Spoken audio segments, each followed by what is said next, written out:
Hello everyone, and welcome back to more Lady Layton.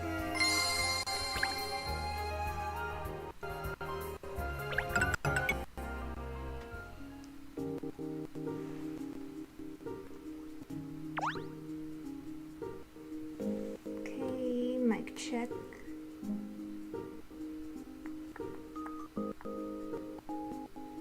Alright.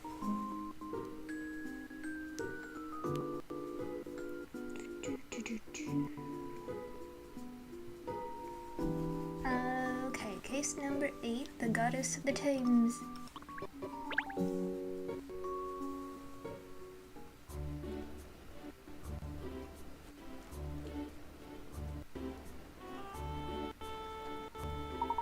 I say, what a smashing vessel. It's much more luxurious than I imagined. And I don't even have my own kennel. So this is the Titanic. She's studying, isn't she? I can't quite believe we'll be sailing on her. I was picturing something much less grand. After all, it's described as an affordable yet luxury cruise ship. What's an affordable yet luxury ship when it's at home? I heard it was supposed to be a small cruise ship that the average member of the public could afford to enjoy. This is small. It certainly doesn't look small, does it? Gosh, just imagine what the inside's gonna be like. I never dreamt I'd ever travel in a ship like this. No, nor do I. And we certainly wouldn't be if it wasn't for Madame Dublé giving us the tickets. I'm so excited about the party too. Cruising down the Thames, hobnobbing with London's elite. The ticket says, in celebration of the maiden voyage of the Titanic. It's all very fancy, isn't it? Maybe old Double Chin isn't really fat at all. Maybe it's all money stuffed up for dress. I mean, 3 tickets on a cruise like this must have cost a small fortune. Definitely, and she even arranged it so that you could come too, Cheryl. Dogs aren't usually allowed on board. As a fellow pet lover, she obviously threw her weight around a little for us. Well, I owe her a lick for saving me from boredom at the office. I just hope it isn't too rough. Now, Ernest, you did bring out the luggage, didn't you? Oh yes, miss. I just entrusted it to a deckhand a little while ago. He said it would be taken to our cabins later. I must say, your case was particularly heavy, Miss Layton. Whatever did you pack? Oh, was it really that heavy? I only put in essentials. Gosh, I didn't realize essentials could weigh so much. She's probably got a kitchen sink in there, Pinstripes. Cat, what the dickens are you doing here? Ah, good evening, Inspector Hastings. Have you been invited on the maiden voyage as well? Yeah, by Dublé. Said it was a thank you for all the hard work I put in to help her at times. Couldn't very well refuse, could I? Ah, Madame invited us as well. Thank heavens for that. I was starting to wonder who I could talk to. I suppose the rest of the guests will all be millionaires. I don't know. The Titanic is supposed to be an affordable yet luxury cruise ship accessible to all. Yeah, looks highly accessible. These well-to-do lot don't know what's normal sometimes. It is an incredible vessel, isn't it? There seem to be an awful lot of crew members as well as guests. I think a vessel of this size requires a considerable crew, miss. They certainly seem to be very busy, don't they? Get those trunks on board. Able seaman? Declan Silver? What does it look like I'm doing, eh? It looks like you're dragging your feet, sailor. Faster, man, faster! Alright. We'll be weighing anchor soon. We've got to get everything on board. Poor people. They're rushed off their feet. What is it, Cat? Isn't that Emiliana over there? Oh yes, so it is. I think she's seen us too. Look. Good evening, Inspector, Catriel, Ernest. Oh, I see you brought your pet along with you. Good evening, Emiliana. Have you been invited to the party on the Titanic too? Yes, I have. You're not coming, are you? Yes, we are. Madame Dublé invited us. Oh, yes, it was her who invited me too. I was hoping to be able to relax and enjoy the cruise. Not much chance of that happening with you on board. Oh, don't be like that. Let's enjoy it together. Oh, miss, it looks like we're ready to embark. Captain Pullman, I do apologize for the wait, ladies and gentlemen. However, we are now ready to begin boarding the vessel. Mind your step as you walk up the gangplank and enjoy the cruise. This is so exciting! Come on we go! Oh, wait for us, miss. Hey, don't forget your pet.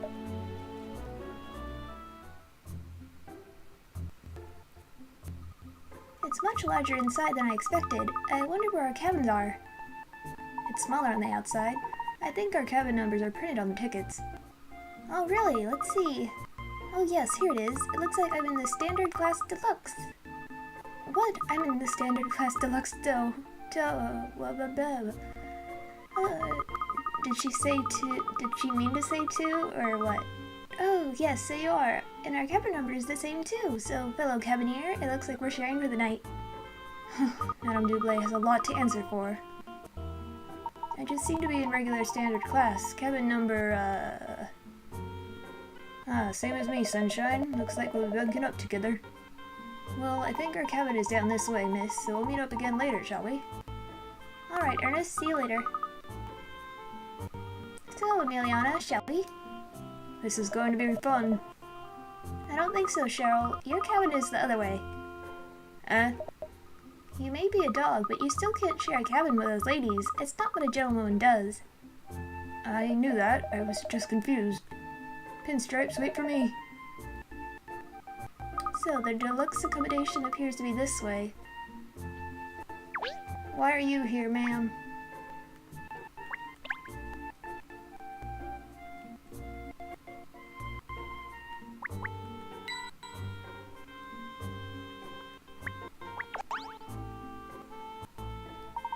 Dearie, dearie me. Good evening, ladies. Well, what a ship, don't you think? Yes, it's fabulous, isn't it? And it's maiden voyage, too. Look at all the brasswork gleaming. This is a rare pleasure indeed. I must say I'm looking forward to the party later, too. Ha ha ha ha. Ha ha ha ha ha ha. What are you just standing there for? There was a puzzle left outside my cabin door. Open bracket, yawn, close bracket. I'm just trying to think what to do with it. I see. Well, I can solve it for you if you like.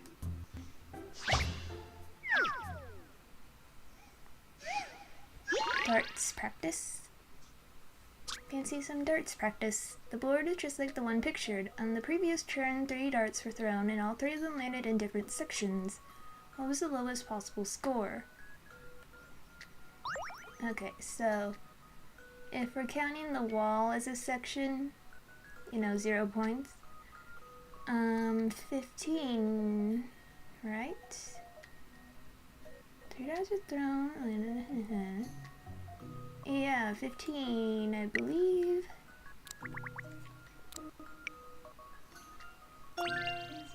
This analysis would be simplicity itself.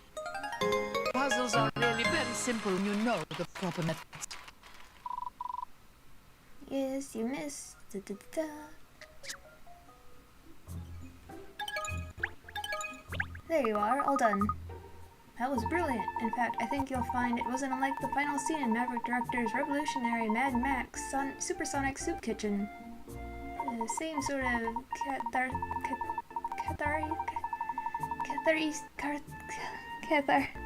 catharsis and exhilaration was provided by the protagonist's father as he sank into a giant vat of soup with his thumbs in the air and... Excuse me, I really must go.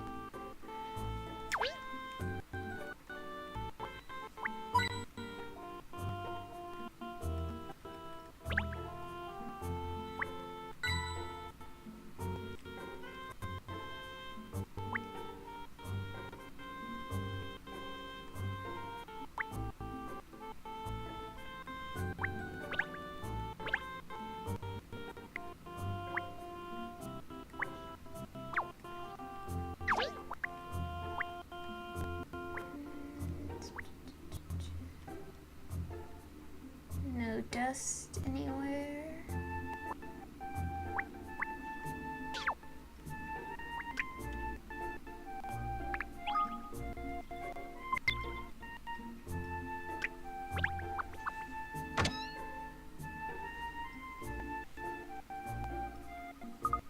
So this is Standard Class Deluxe. It's quite a large cabin actually, isn't it? What look?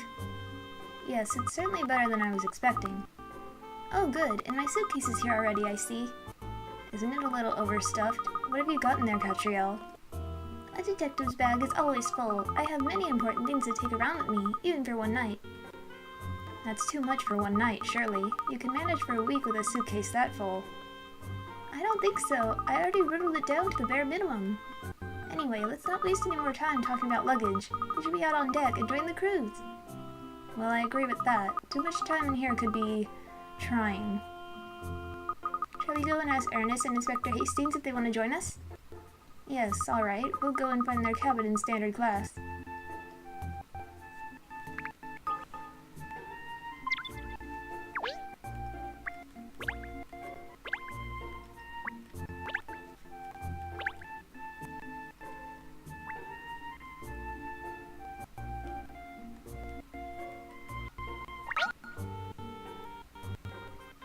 Look, Emiliana, it isn't just gorgeously furnished, this cabin. They've even provided entertainment, a puzzle. Do you really think they deliberately hide puzzles in cabins, Catriel? Perhaps. They think of everything on cruises like this. Let's see what this puzzle's like.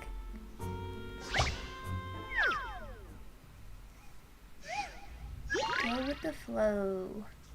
Oh boy. Okay, 3, 4, 6, and 7. Okay, so 2. This is 1, 2, 6. Okay, so we need 2 and 5.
We need 2 and 5.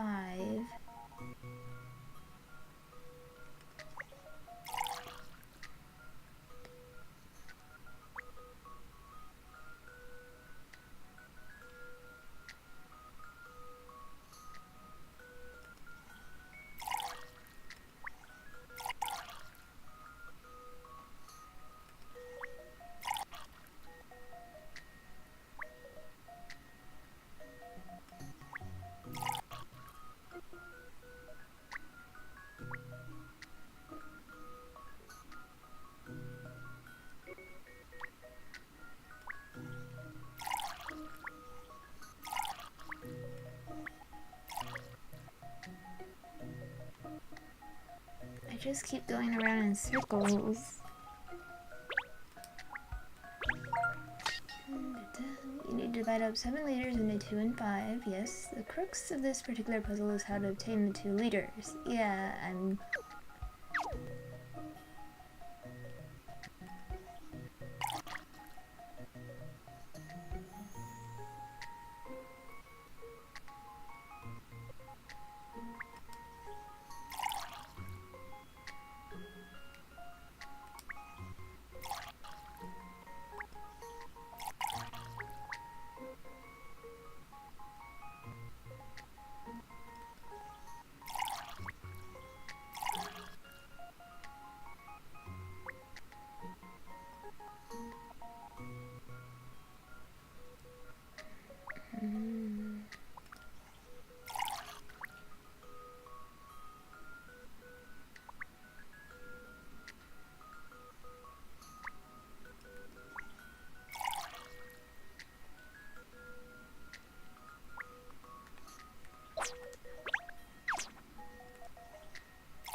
4 liters from the main vat into the vat on the left. Then from that vat, divide off 3 liters into the bottom vat. That should leave you with 3, 1, and another 3.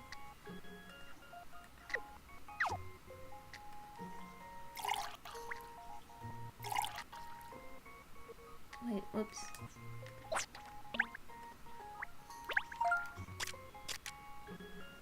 Okay.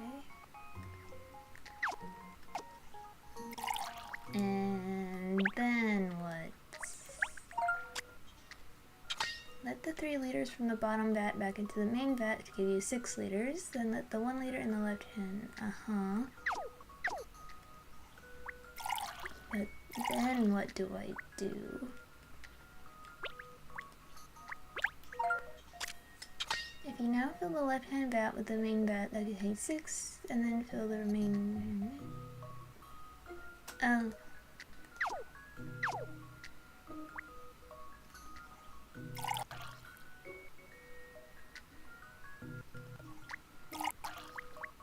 Wait.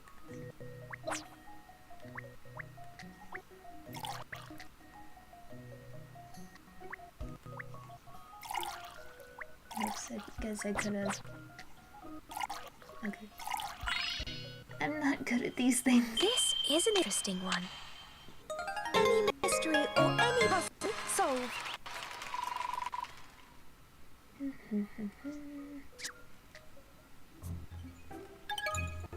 That was a good puzzle, even better than you expect from affordable luxury. I really don't think it was left here on purpose, Catriel.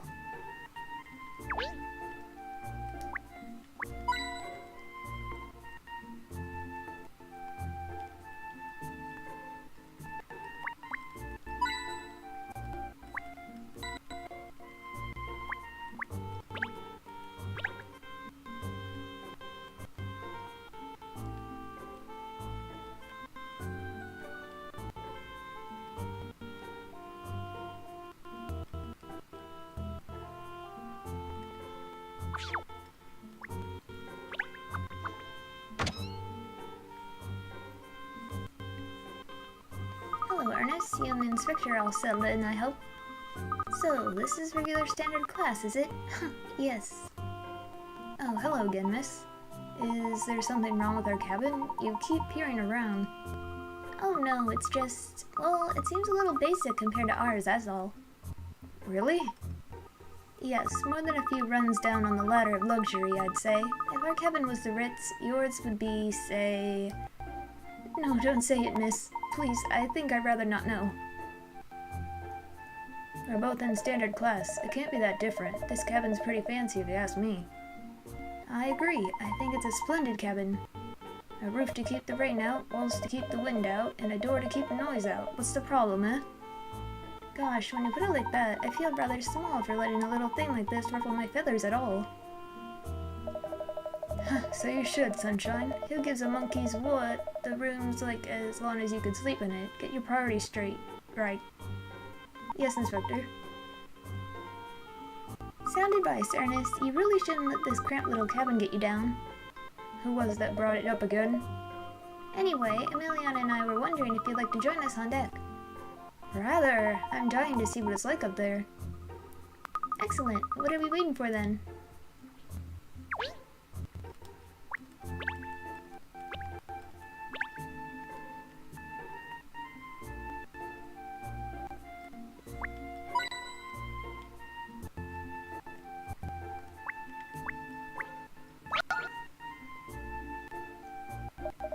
Well, would you look at that? Cat was right. They do leave puzzles in the cabins for passengers' enjoyment.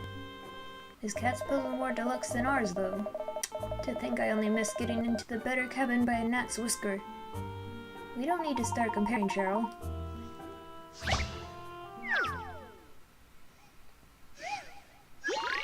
Okay.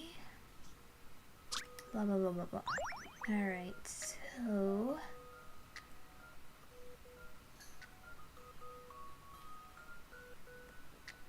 we want to end with the spades, correct?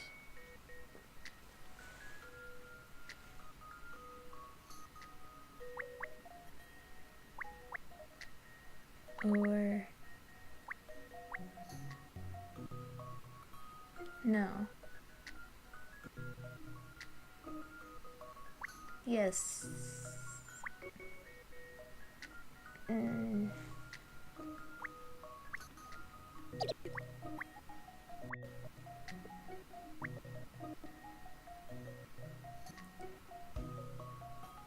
No. We end with the, club.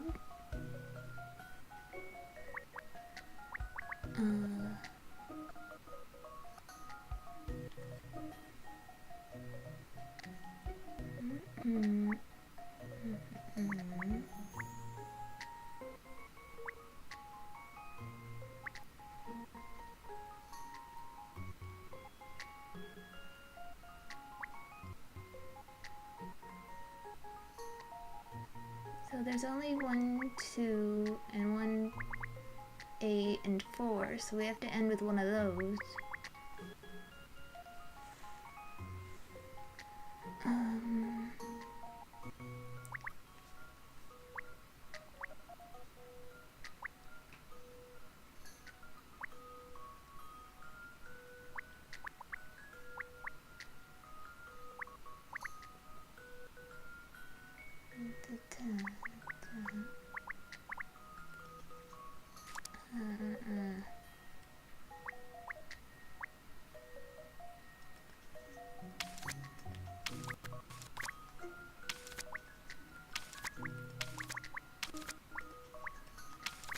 Okay. Be lucky if I crack this one. See? I can write sometimes.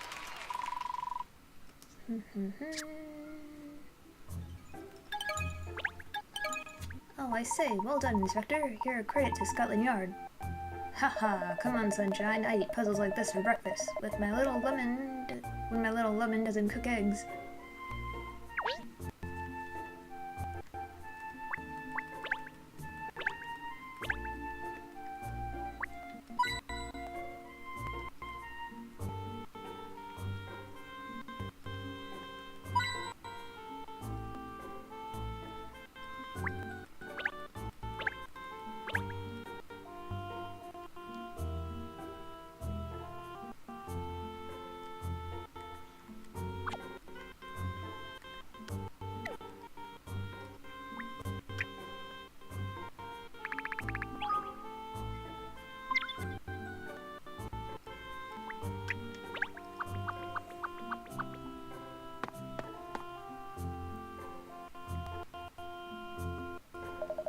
Welcome aboard, ladies and gentlemen, with cloudless skies above us. Yeah, right. We have a perfect night for our cruise. The crew still has some final preparations to make before we depart, so please just enjoy the atmosphere. That must be the ship's captain. Yes, no question. How can you tell, miss? Oh, I don't know. His outfit? Oh, I just can. Guts again? I don't think you're far off there, Catriel. Oh, do you think so too? His composed demeanor, his uniform, the fact that he's addressed the passengers, yes, I'd say there's a high probability that he's the captain of this vessel. So you're like me, Liliana. You think he's the captain as well. You simply guessed. I, on the other hand, use my profiling skills to arrive at the truth through logic and reason. I'm not like you at all. Oh, you too. He's coming over. Look. Welcome aboard the Titanic. I'm the captain of this vessel, Midas Pullman. I hope you enjoy our cruise. The weather forecast is for low winds and no rain, so you should be in for a treat. I knew you were the captain. Yes, we're very much looking forward to this, Captain Pullman. Thank you. I'd say, this ship of yours is really very swish, isn't it? You like her, do you? Yes, she's small as cruise ships go, but plenty big enough to be comfortable. She doesn't seem small to me at all. Ha, is that so? Well, put her alongside some of the grander ships and you soon change your mind, sir. The ship I captained before this one, for example, was a Goliath by comparison. Gosh, you've captained larger vessels? Amazing. You can't judge a ship by its size alone, though. It's certainly not a case of the bigger the better. The greatest cruise ships are the ones that give their passengers the smoothest and most enjoyable ride. Well, that's jolly sound logic, yes. So, I'd just like to go over our itinerary, if I may. After we set off, we'll head downriver towards the sea and out into open waters. Once we're a little way offshore, we'll let the party get into full swing, and then tomorrow we'll head back up the river to land again. Gosh, it sounds jolly romantic, doesn't it? A dinner party on a cruise ship in the open waters of the sea, gazing back to the shore? It sounds wonderful, yes. Dinner on such a luxury ship is bound to be absolutely mouth-watering. I think I can see drool. Well, we should be ready to depart any moment now, so I wish you all a very enjoyable cruise, ladies and gentlemen.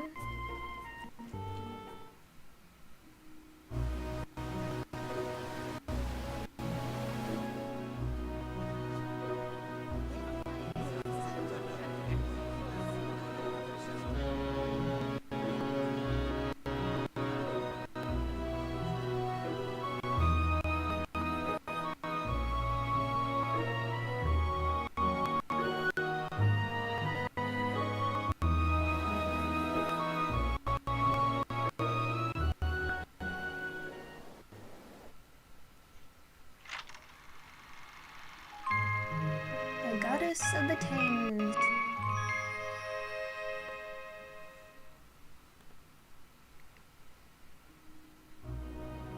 We're off at last. I'm sure this is going to be quite an adventure. I have a feeling something's going to happen.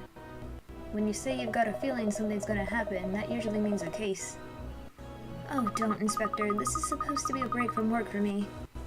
Haha, yeah, you and me both. Let's hope we can stay off duty, eh, Perfetti? Yes, let's just all enjoy the cruise. My suitcase is the only case I need. Excuse me, Miss Catriel Layton, I believe. And Inspector Hastings and Miss Perfetti from Scotland Yard, if I'm not mistaken. Madame Dublé told me that she had sent you invitations for this little cruise. This guy needs to stop rocking around like that, please. He's bothering me. Ah, yes, you're one of the 7 dragons, aren't you? I remember seeing you at the premiere of No Sub for Love at the Savoy. Yes, indeed, ma'am. I am Mustafa Fullhold. Mustafa Fullhold, the owner of this ship. It's a pleasure to make your acquaintance. Perhaps you have heard of my shipbuilding business here in London. Bountiful Holdings, it is called. Bountiful Holdings? Yes, it's the UK's #1 shipbuilding and shipping company, Catriel. According to Company's House, profit in recent years has derived as much from marine transportation as shipbuilding. And the company's shareholder report indicates new investment in passenger shipping. I believe the objective is to reclaim some of the business lost to the motor and airline industries in recent years. Ha ha, you are very well informed, Miss Perfetti. Yes, in fact, this affordable luxury cruise ship was one of my own ideas. One cannot tread water in business. One must always seek new horizons, think of new ideas. In the past, I have taken no prisoners when I was making a name for myself. Many of my rivals wept because of me. But every man is the smith of his own fortune. A dog-eat-dog world, as they say. No doubt an eminent detective such as yourself understands what I'm talking about, no? I try not to eat my dog. So people apparently gain eminence through sheer good luck. Well, it is uncommon for Madame Dublé to compliment anyone. She tells you have an incredible mind. She tells me you have a mind. I'd like to see that mind in action, if you will indulge me.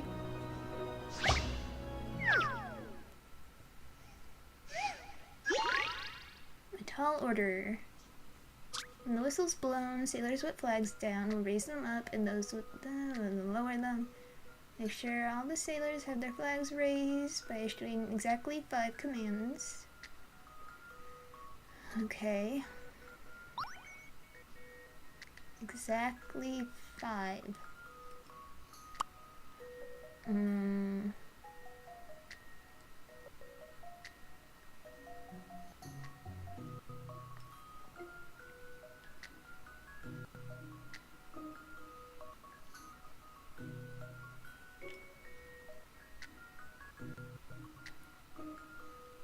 I don't like these guys in, like, the corners.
Almost.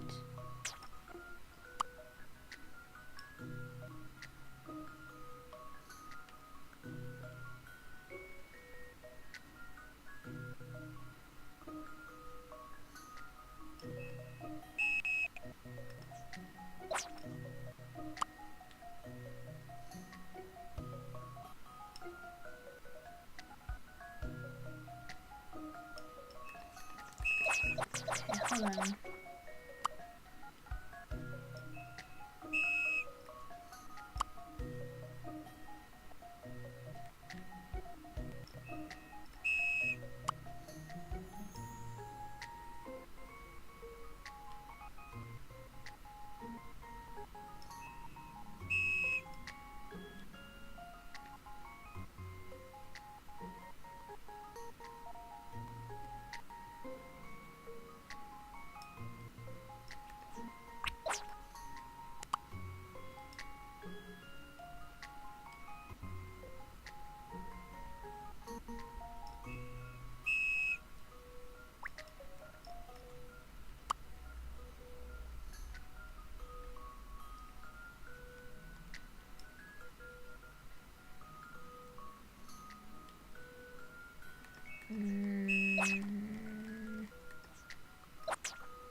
Okay. This should do it, I think. Puzzles are made for solving.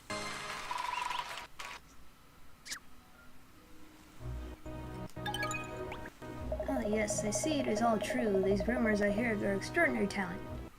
Thank you. If you ever find yourself in a fix, please do come and ring my bell. Haha, fixes do not trouble me, Miss Layton, but I will certainly remember your name. So, I wish you all a most enjoyable voyage. Mr. Fullhold, forgive the interruption. The steward informs me that I are ready to begin the party. Ah, thank you, Midas. We are in open waters already. Yes, sir, the Titanic is a very speedy vessel, as you know.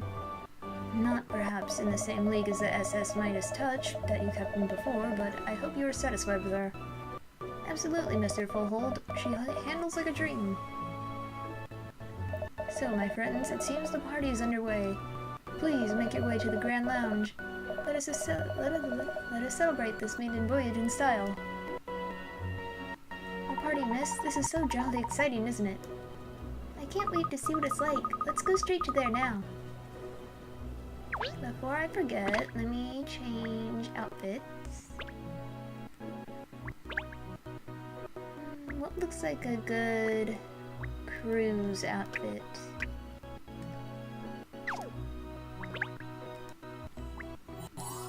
Not a Probably bad look. this one. Oh, yes. Let's go with... Well, no, this one. I like this one. Okay. Oh, yes. Oh, yes.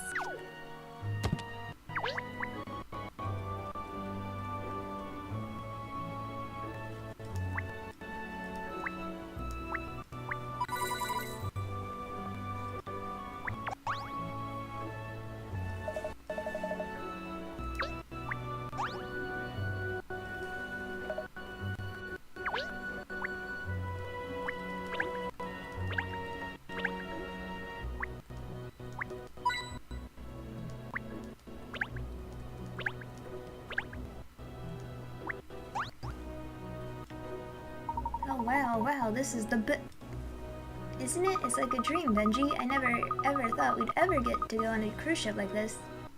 Neither did I, but it's going to be the new thing. Affordable luxury. I like it. It's the Isn't it? And you're so amazing for finding out about it, and London's amazing for having it. Everyone's going to be talking about it soon. Everyone, but we went on it first. I'll have to take loads of photos to show everyone. Ooh, I want to take a photo with you, Benji. I'll have to get someone to take one of us later. That is the most brilliant idea ever, Bess. You're the brainiest.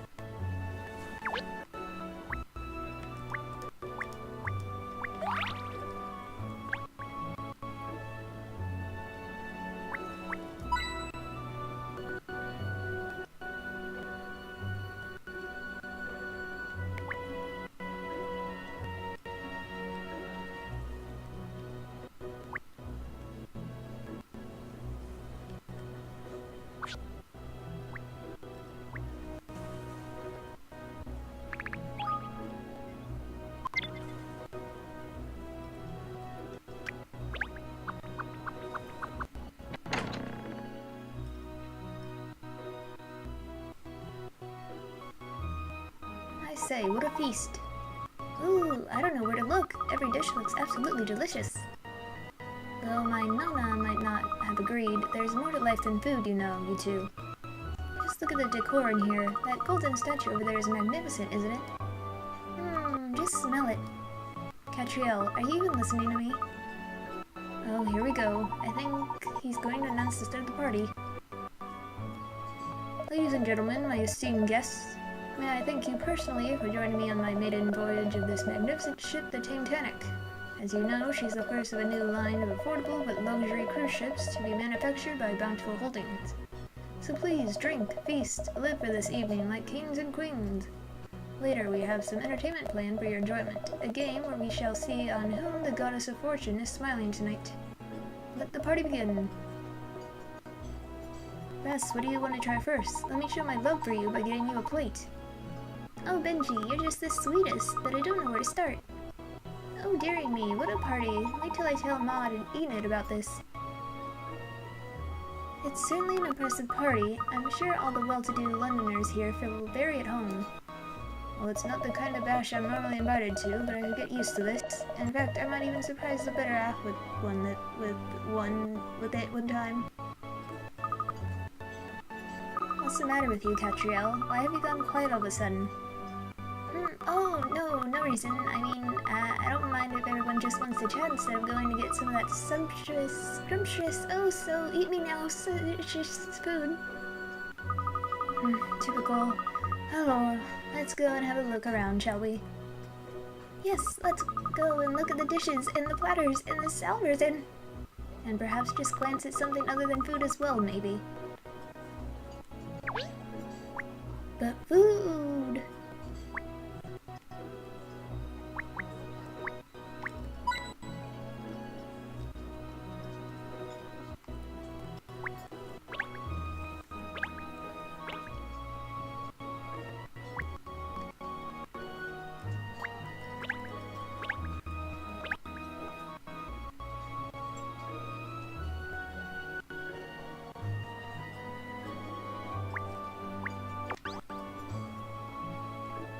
It really is the most spiffing spread, isn't it?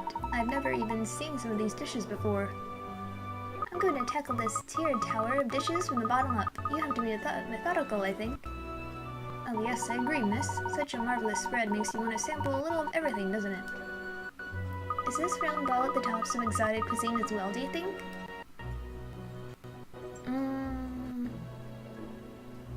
No. No, I think it's just a decoration, isn't it? Oh, really? What a shame. I was looking forward to finding out what it tasted like. You'll be wanting to eat the china next. I think there's even a special dish laid on for you, Cheryl. You have my attention. Madame Dubois thinks of everything, doesn't she? It's funny, she doesn't strike you as someone likely to notice the smaller details. She'll strike you for making a comment like that. Oh, I just noticed the jelly beside my nemesis tower there. There's always another distraction, isn't there? It's impossible to know where to start.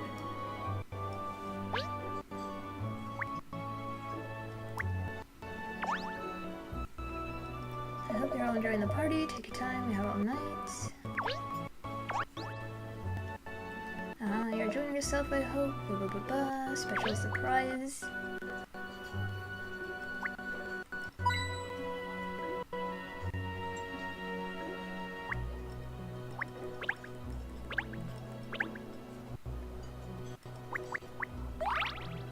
Ooh, that looks interesting. I want to look at it.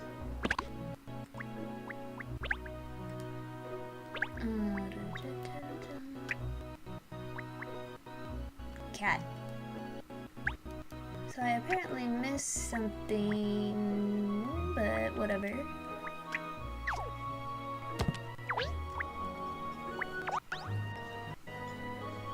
Is it just because I'm so small that the thing looks so huge?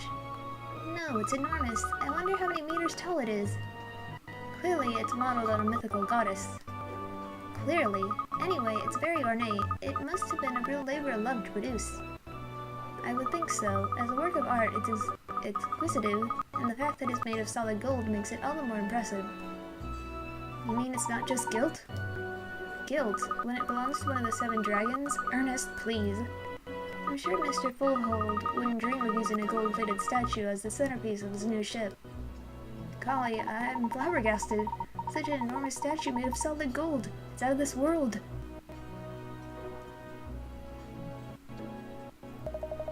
Esteemed guests, beautiful ladies and charming gentlemen, as part of our lavish entertainment for you tonight, I have devised a little game for you to play. Ooh, this sounds jolly exciting, doesn't it, miss? But before I explain to you the rules of the game, let me inform you of the sumptuous prize. Tonight, ladies and gentlemen, it is the gold statue of the goddess. The statue? The solid gold statue? That is correct, Miss Layton. It is the gold statue of the goddess that I will be giving away a bidding slip for. A bidding slip? I'm sure no one will want to pass up the opportunity to bid on this magnificent work of art. Dearie me, auctioning that unbelievable statue. Mr. Fullhold will be the talk of the town. Oh, Benji, doesn't it sound exciting? We have to take part. Definitely. I'll do everything I can to win it, Bess, to show you how much I love you. Well, everyone certainly seems excited by the idea. And you're not, Kat. Aren't you gonna give it a shot?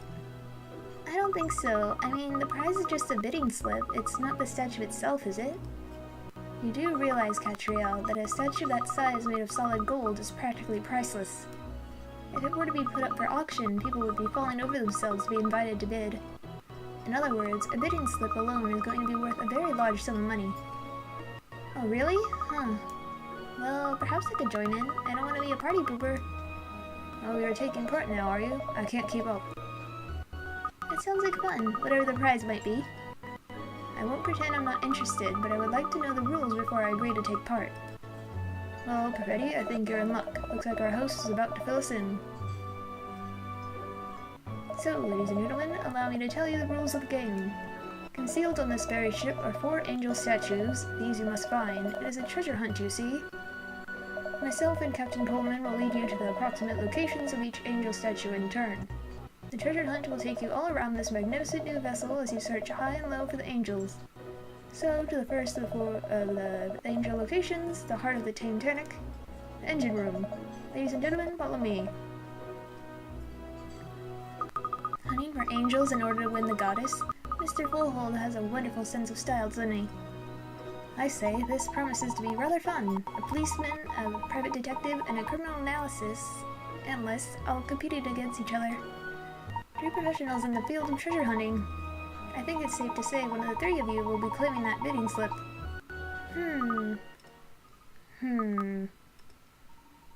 Gosh, you all look rather fierce all of a sudden. Haha, stand aside, ladies. On hunting out a few statues will be a walk in a park after the sort of cases I usually get tangled up in. Just a minute, Inspector. Private detectives like me are forever hunting out treasure. I mean, really, if I had a pound for every pirate that's walked through my door, I'll find those statues in no time. I think you'll find that I outstrip both of you when it comes to locating things. A simple analysis of the criminal, in this case the height of the angel statues, will lead me straight to their location. Nice to see the pack pulling together. This little game certainly seems to have roused some competitive instincts. Huh, this is fun. Each of us is sure we're the better treasure hunter. So, let's find out who's right. Whoever finds the 4 angel statues is the winner. I think that's the point, Casriel. You're on, Cat. I got some little gray cells of my own I can call on when I want to, you know? It doesn't have to be a dog-eat-dog disaster. Wouldn't you be better off working together? Cheryl, there are only 3 possible outcomes in this scenario. The first, someone other than one of us 3 wins the prize. The second, one of the other 2, in other words, Inspector Hastings or Emiliana, wins the prize. And the third, I find all 4 angel statues and walk away with the bidding slip for the Golden Goddess. The most likely of those 3 outcomes is the third, or to put it another way, I'm going to win. Of course, what am I worried about? It'll all go your way. So, the gauntlet has been cast down to the engine room.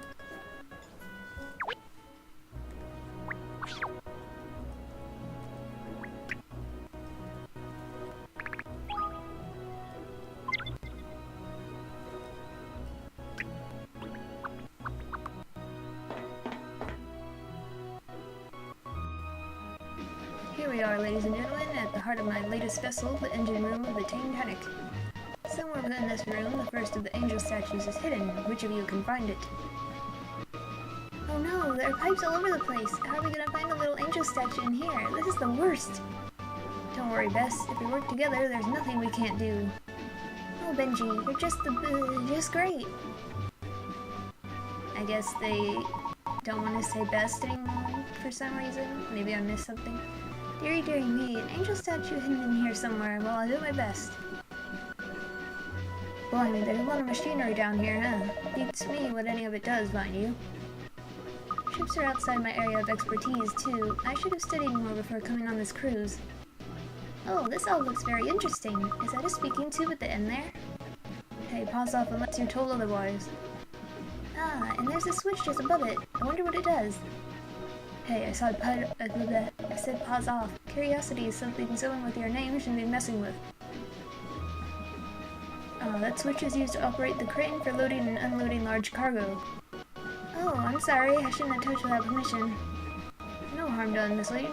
Now, it looks like Mr. Fullhold is all set to start the game. If you are all ready now, ladies and gentlemen, let the game begin. You are free to explore the engine room to your heart's content, as long as you do not slow us down, of course. So, I invite you to locate the angel statue.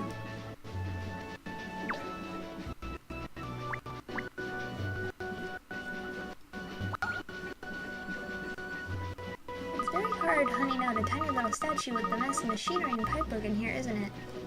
But my instincts are telling me this panel here with all the switches on it is hiding something. Perhaps I'll just try flicking a few of them.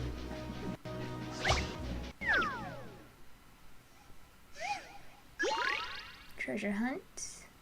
9 treasure chests are hidden in a cave. 3 of the 9 chests contain a jewel. Select the switches between the chests to switch the lights on. Reveal a number that tells you how many jewels are contained. Still like, Minesweeper, right? Where are the jewels headed when you think if I am...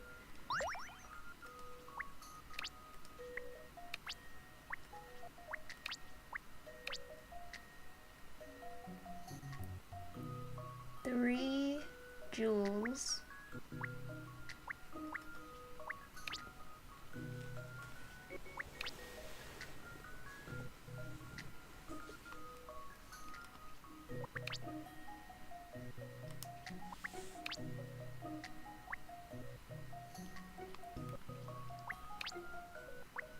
Okay,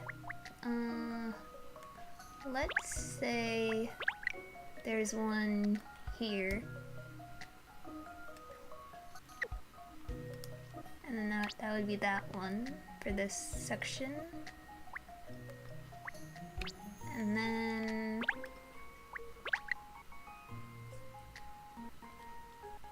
one here, I guess, to get 2, and the one,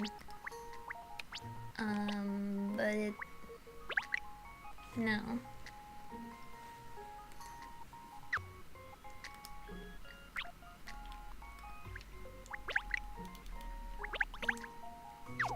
Okay, let's...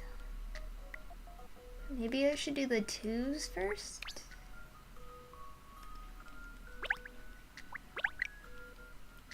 Let's say there's one there.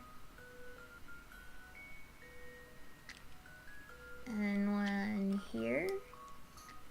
Would it be a diagonal like this?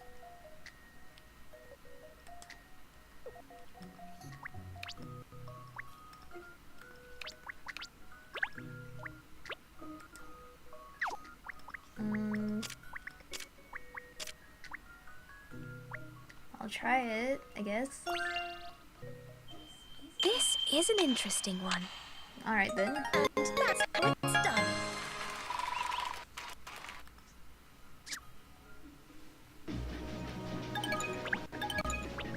Haha, I found something.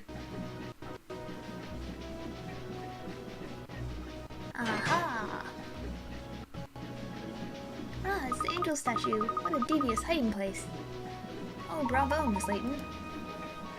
Well, you know, for a detective like me, it's really just a matter of going through the motions and... You want to go through them a bit faster, Cat. That was a piece of cake, wasn't it?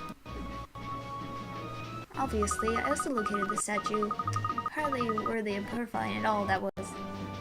Oh, it seems some of the other guests managed to find the statue as well, miss. Clearly, if everyone managed to find it, the hiding place was too easy. Good, I see that you have all managed to locate the first of the angel statues. But don't let complacency take hold of you. That was a gentle introduction, shall we say. Now, as you are all here in the engine room, perhaps you will indulge us and allow Captain Pullman to tell you a little about this magnificent new vessel. Oh, my instincts are telling me that this is going to be long and boring. For once, your gut and mind are singing the same tune.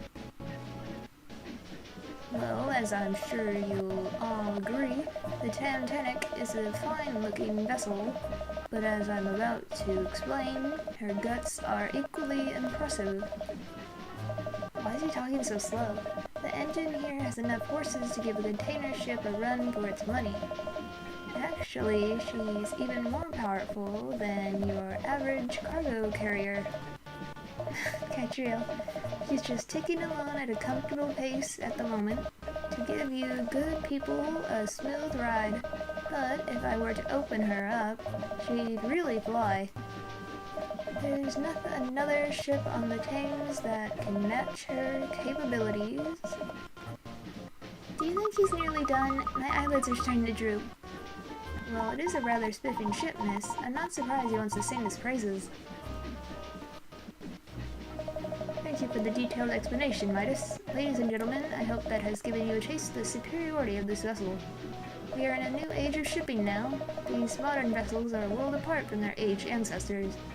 The Titanic heralds a new dawn.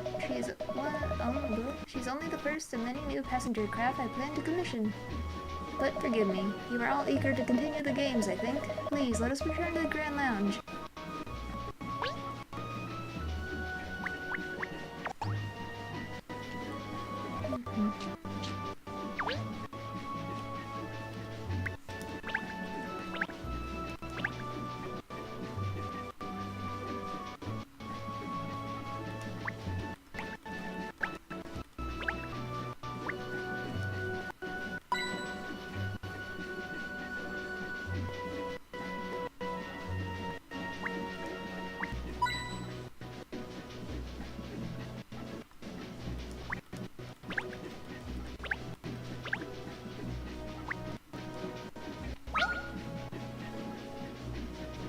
What? I don't believe it. What's this?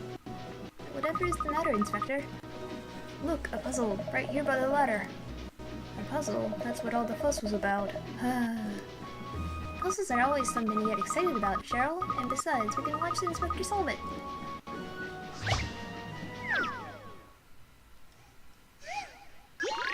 Likely lad on ladders. Help the robber escape from the cops. Don't worry, he's a good guy, really. He has to reach his getaway chopper on the roof by climbing the ladders. Each floor in the building contains only one safe ladder. There are only 2 safe ladders on the right side of the building, and the ladder on the top floor must be approached from the right. Using this information, select one ladder on each floor to plan an escape route. Remember, the robber can't pass a cop or he'll be nicked. Okay, so start here. And only 2 on the right.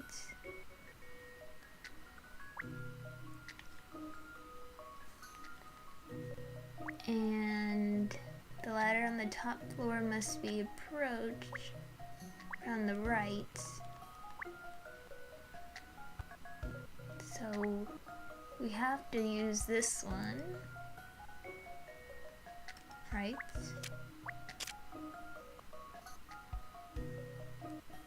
So those are the two safe ones on the right.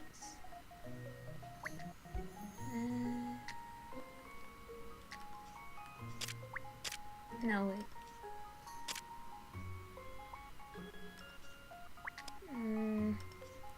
That then?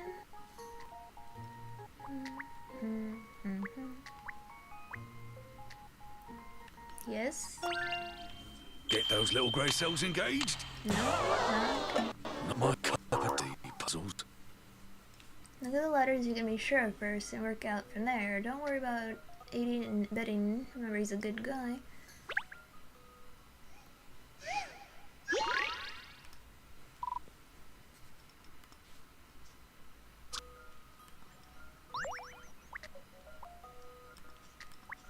Okay. So it has... we have to use this one. No question about that.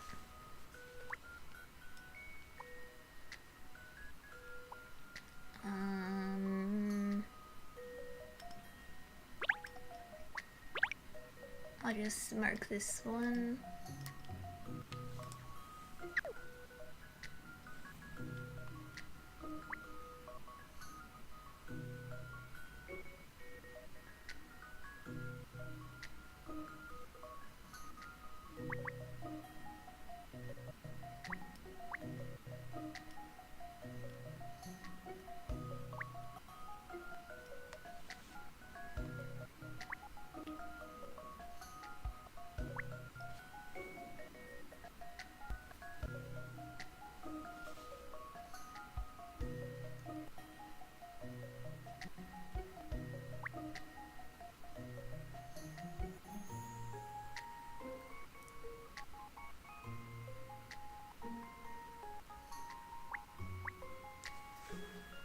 Each floor contains only one safe ladder.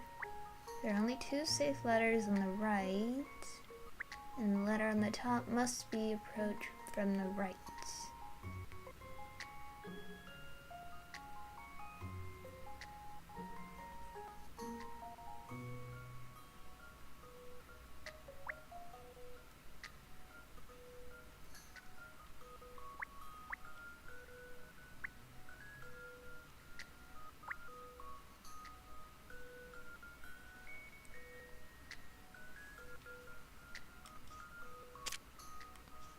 Did I not do this last time? Hold on a second.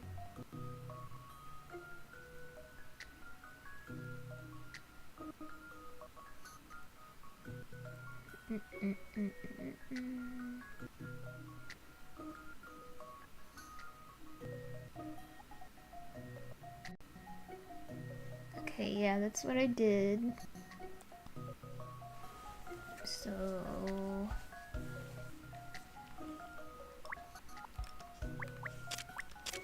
You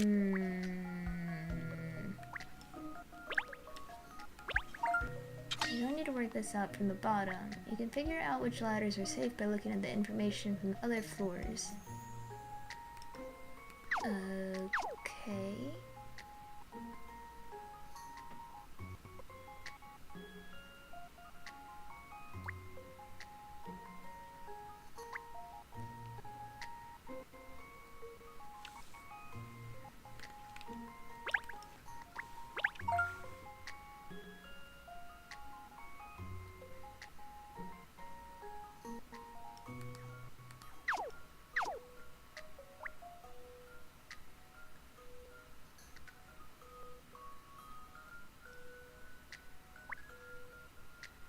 If I don't work it from the bottom...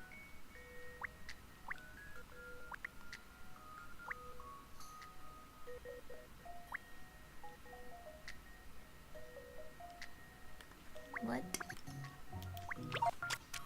It's safe to approach the ladder on the top floor from the right, so this means you can't use the ladder on the right on floor 3. Save to approach the ladder on the top floor from the right. Huh?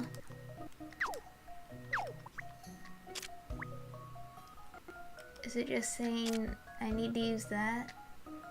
Must be approached from the right, so is that like I have to use that?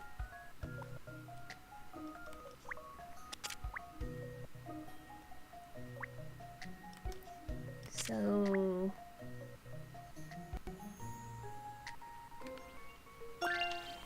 Blimey, this is hard work. okay. The pieces just fell into Make it place. sound complicated, why don't ya?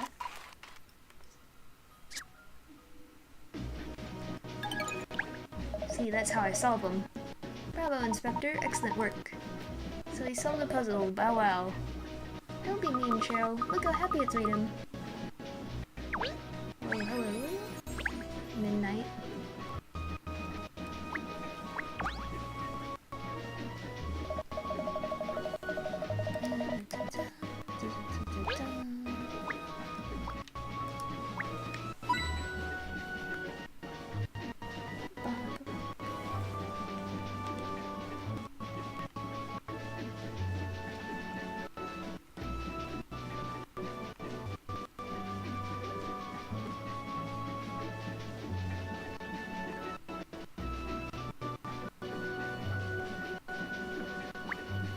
I guess that's it.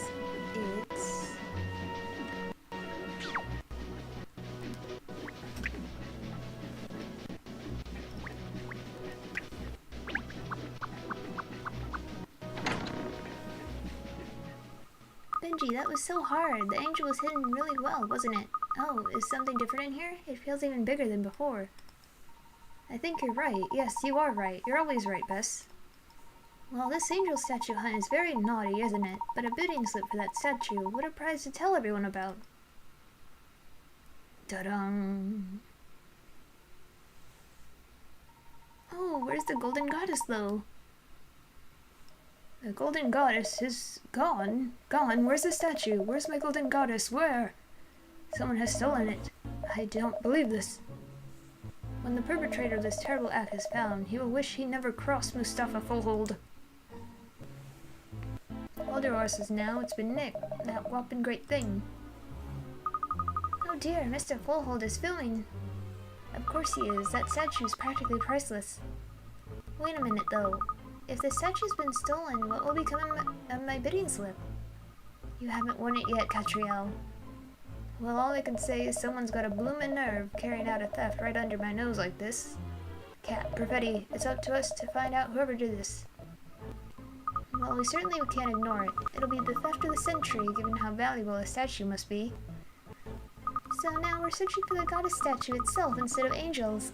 What fun!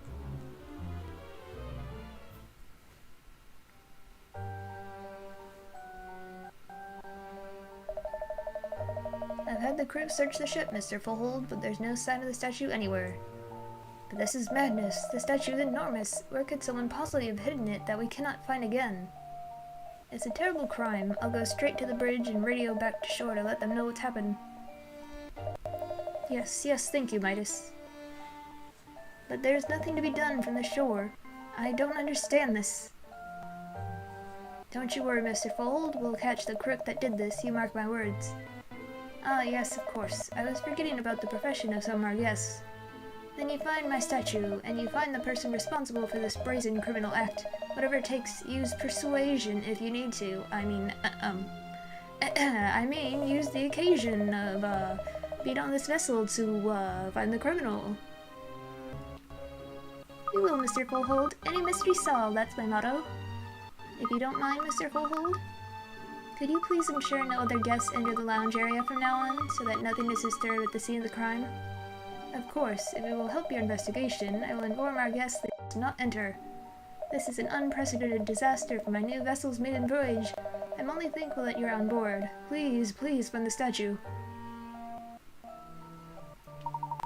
Golly, what a turnout for the books! The theft of the solid gold solid gold statues like that is a big case. What I want to know is, how did anyone manage to make off with something so big and heavy without being seen? Yes, it's almost unbelievable, but it happened, and we have to find out how. Right then, let's get this investigation underway, shall we? I think we should begin by taking a formal statement from Mr. Fullhold.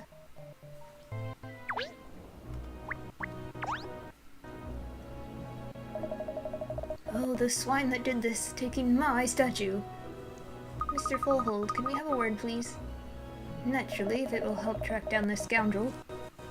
When we went to the engine room to start the Angel's statue treasure hunt, were any other guests left behind in the lounge?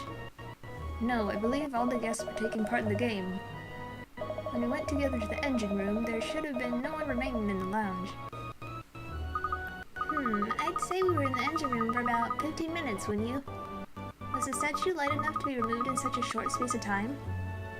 Miss Layton, the goddess statue is made of solid gold. It weighs approximately 4 tons. 4 tons? How on earth did you even manage to get it inside the lounge in the first place? The Titanic is equipped with a very sophisticated crane, Miss Perfetti. That was a simple task. Then it seems probable that the culprit used the same method to remove the statue, doesn't it? Could anyone operate the crane? God, can anybody operate the crane, Mr. Fall? No, I don't think so. It's not so easy to control. But I do not know the details. You must ask Captain Pullman this question. I see. Well, we'll need to ask him about it now, I think. Yes, we should find him on the bridge. That's where he said he was going, to radio ashore. Yes, that's right. Let's make our way to the bridge then.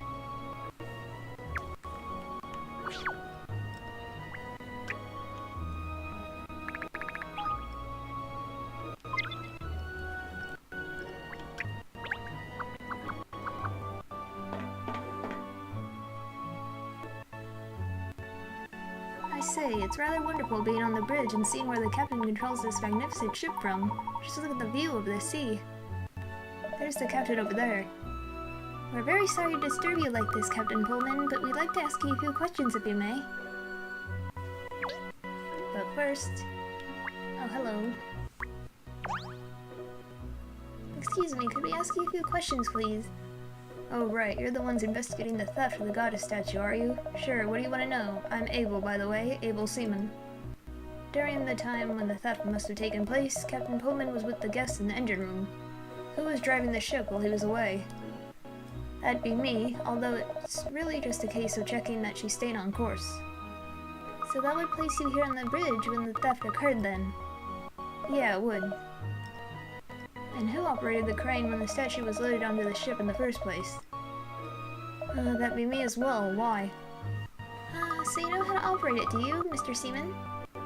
Can the crane be used at any time? No, not at all. Most of the time it's not switched on to conserve power. Before you operate it, you have to flick the master switch in the engine room. If that switch is off, the crane won't do anything. The master switch in the engine room, huh? Well, it looks like there's quite a procedure to get that crane up and running then. Yeah, there is. No one could have made use of it without planning it first.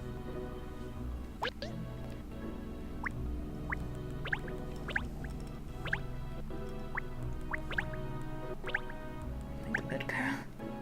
Don't touch the wheel.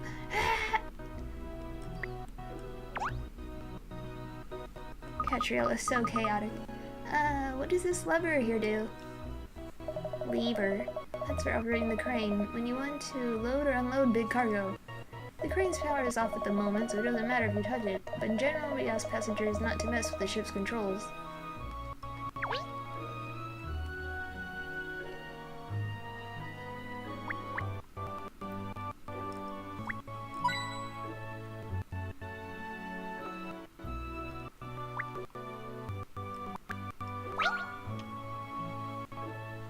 Look at these beautiful controls, Miss Layton. Aren't they splendid? Splendidly tempting to touch, yes. I just want to pull all the levers and push all the buttons. Golly, no, you mustn't, miss. Pressing any of these buttons could be disastrous. Oh, but there's a puzzle here, look.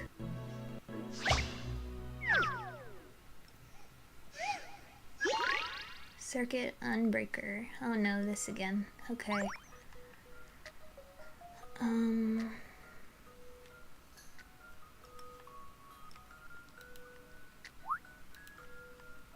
Where to start?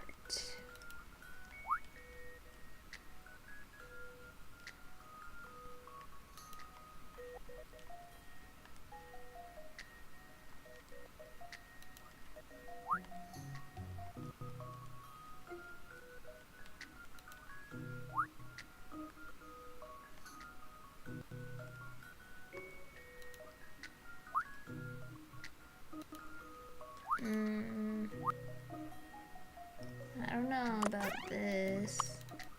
Yeah, no.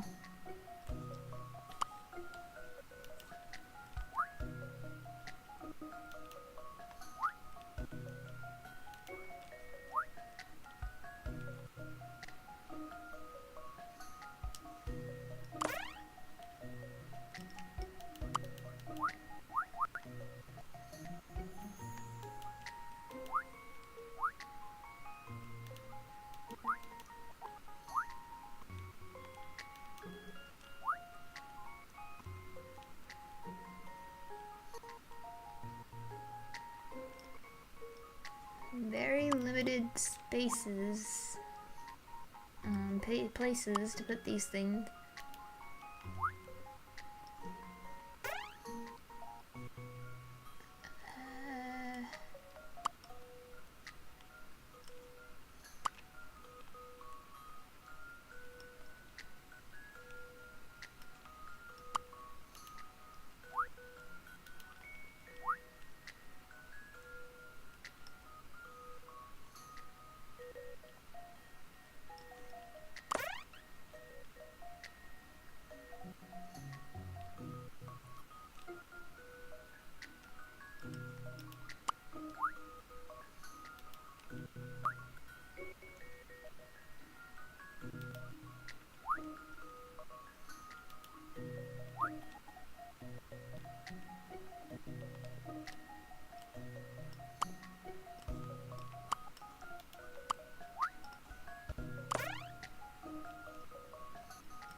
Yes.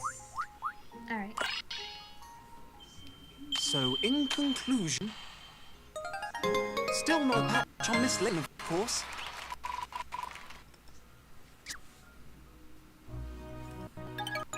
Even though the puzzle's solved now, you mustn't press anything. Just one touch could bring the whole ship to a standstill. Yes, I know, Ernest. Don't worry, I won't touch anything I'm not supposed to. I'm not entirely convinced a single button could bring the whole ship to a standstill. Surely that's an exaggeration.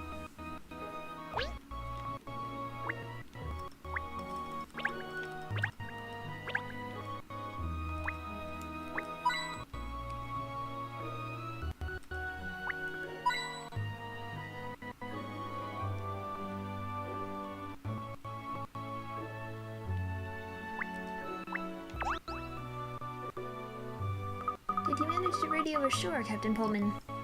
Yes, I've just finished relaying the message. I've set a course back to the wharf. Obviously, the party can't go on now. If there's anything I can do to help with the investigation, please don't hesitate to ask. I've told the crew to assist in any way possible as well. If you want to ask them any questions, feel free. Thank you very much. We'd actually like to ask you about the crane. Ah, yes, the one next to the lounge, you mean? Yes, Mr. Bullhold informs us that only a trained operator would be able to use it, is that right? Exactly. For starters, they need the key from me. And there's no spare either. I have the only one. The captain has full responsibility for the vessel, you see. Even the owner couldn't operate the crane without my consent. I see. So everything has to go through you, Captain. Yes, and Mr. Fullhold is well aware of that, naturally. When he appointed me as captain, he entrusted the Titanic in her entirety to me. In other words, Mr. Fullhold obviously has a great deal of faith in you. He's got salt water in his blood, that man, just like me, and he loves this vessel dearly. I know he's a hard-nosed businessman, and not everyone likes the man, but that's just one side of him. What do you mean by that? What I mean is, he has a good heart. When my old company went under, not only did he take me on, but he took on all my crew as well. As a result, we've all still got jobs, and jobs that we enjoy. He's a great man, he really is. That was incredibly good of him, to rescue all of you from an unemployment like that. That's the 7 dragons for you. They can do things like that. Yes, like I said, he's a great man. I'll always be indebted to him. Yes, I see. Well, thank you very much for your time.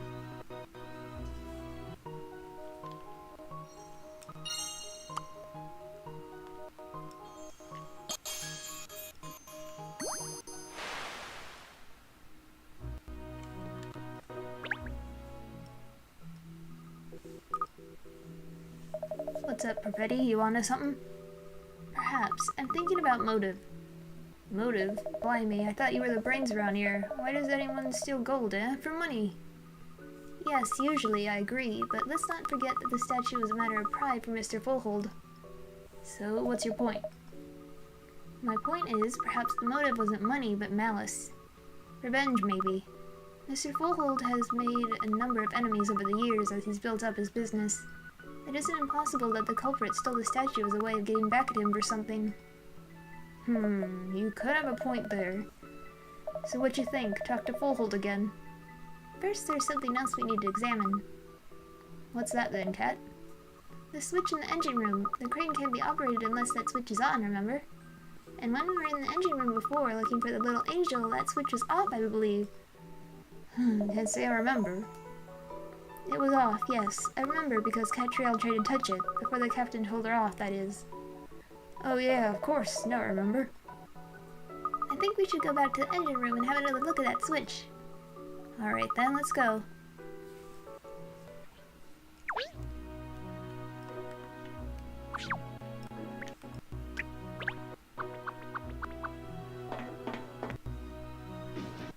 Oh, hello? What you lot be doing down here then?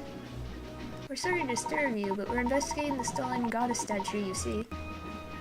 You're a ship's engineer, are you? That's right, me lovely. Declan Swallower's the name. Don't let me stop you. You go ahead and investigate. Oh, he's going back to his work. Well, he said we could investigate, so let's investigate. Boop. So this is the switch that turns on the power to the crane by the Grand Lounge, is it? Yes, according to Mr. Seaman, if this is off, the crane can't be used. Well, we were all in the engine room here looking for that angel figurine at the time the goddess statue was taken. And the switch was definitely off then. Just as it's still off now. But if the crane was used, this switch must have been flipped. Yeah, by who? That's the question. Well, we know it's somebody on board at least.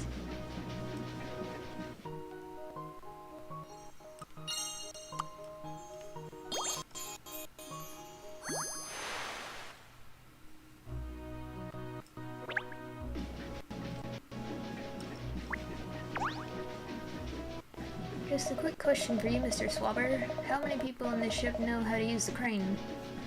Well, there's the question. The navigation officer, for one. Of course, the captain was a Navy once, so he knows. But most of the time, it is old Abel what does it. Him being the Navy now and all. I see. Navy, I guess. Not Navy. Well, it makes sense, doesn't it? It's gotta be someone on the bridge who does it. That's where the controls are. And Abel's got that kind of finicky mind anyhows. You gotta have your head screwed on to move the heavy things around. Well, thank you, Mr. Swabber. You've been very helpful indeed.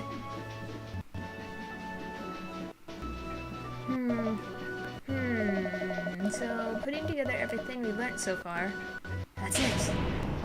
Inspector, you've worked something out, have you? I have, Cat. I'll fill you in, but first let's find somewhere we won't be overheard. How about the deck? What have you managed to deduce? Let's go out on deck and hear the inspector's theory.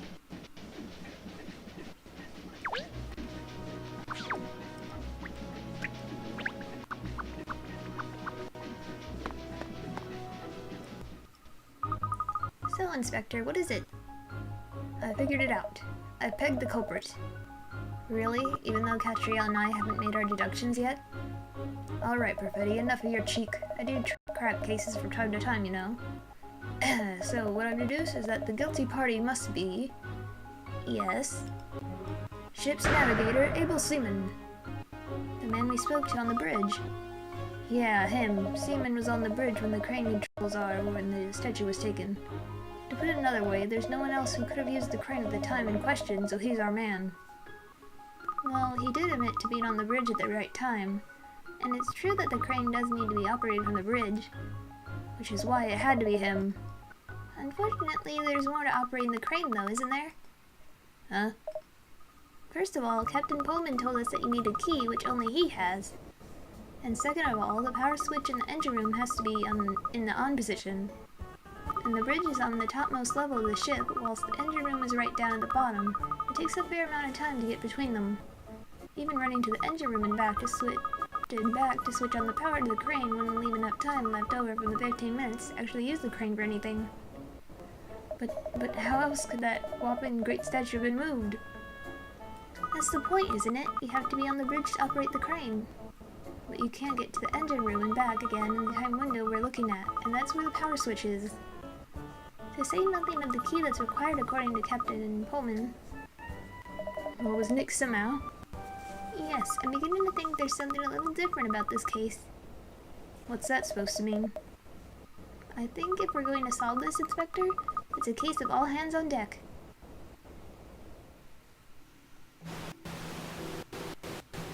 So what? There's some elaborate plot going on here behind the scenes? Is that what you're saying, Kit? It's evident that the criminal is both extremely intelligent and a level-headed decision-maker. It can't possibly be him. You're right. Level-headed, intelligent, and excited to act on everything about this ship.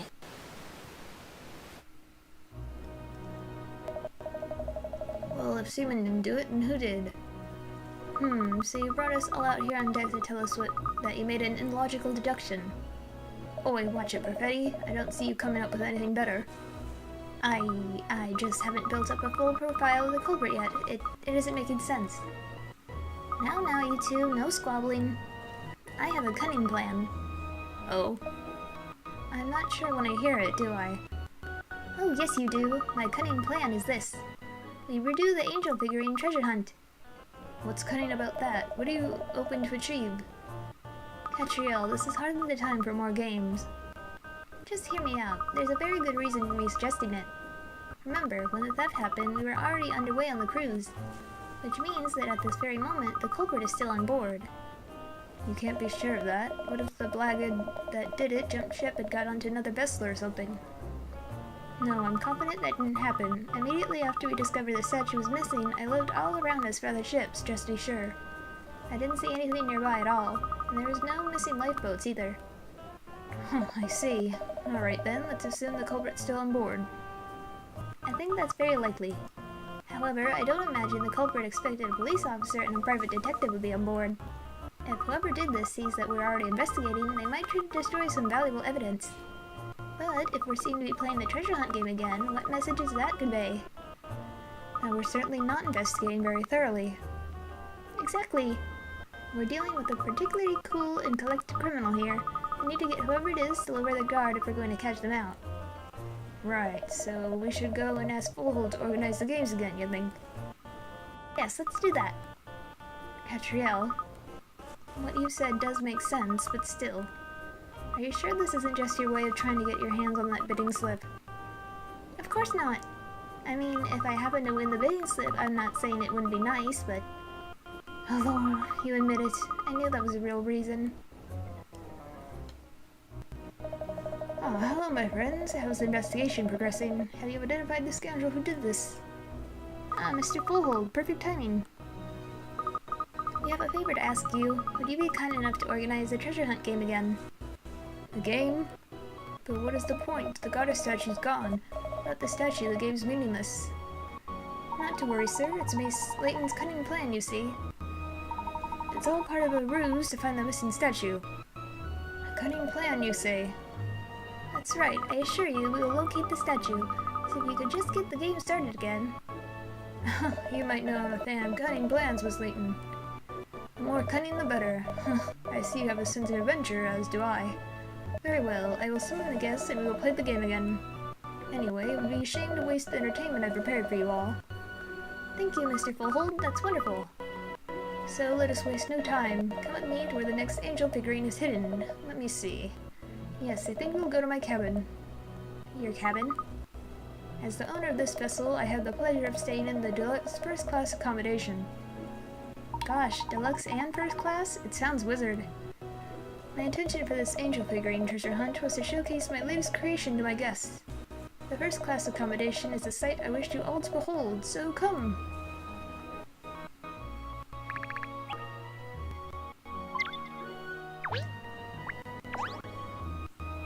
What do you think the statue is? Who knows? Could this is happening? I'm experiencing because of you, Benji. You're amazing. Let's take a photo together now. Yes. Hey, why don't we pose like the statue? Is that a great idea or what?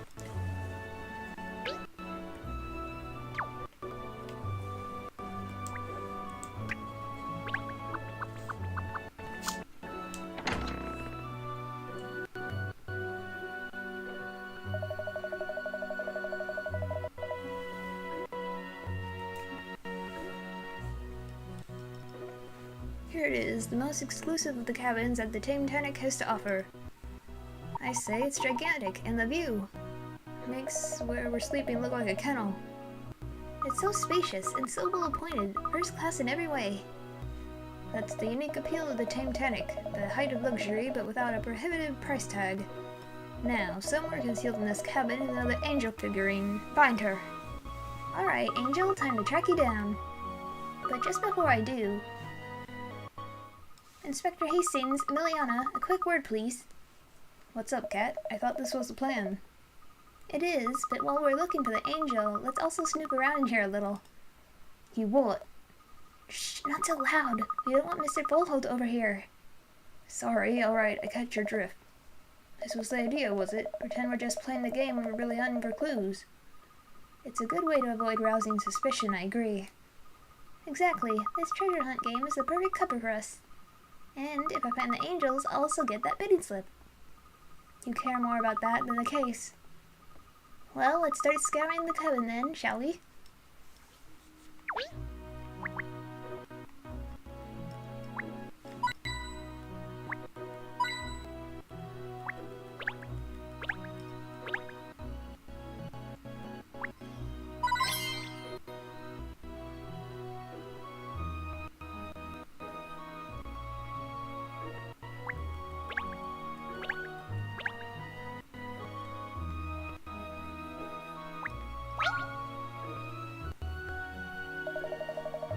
Sniff, sniff. Plenty of place for a map, this. That's a nautical chart, Cheryl. Don't be picky, Ernest. It is a map of the sea. It's strange that it's in here, though. I'd have expected a cabin like this to have paintings and portraits, not charts. I'm afraid that is my doing. I live the sea, you see, and all things related to it. It's the reason I established my shipping company in the first place. Ah, I see. Yes, I do understand. The sea is so romantic.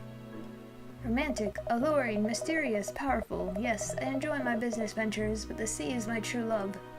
It is my dream to make Bountiful Holdings the largest shipping company in the world. But if I succeed, I have another dream, a bigger one. I will live out the rest of my days as a hunter of treasure, risking life and limb on the high seas. Gosh, that sounds rather spiffing. Yes, there are countless treasures concealed under the waves, sleeping on the seabed, waiting to be found.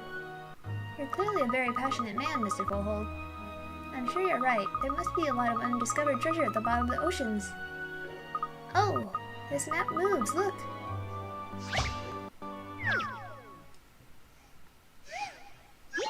Fathom the depths. You come by a treasure map which shows various islands. Treasures located in the middle of an equilateral triangle. Different shaped ruins. Icicles.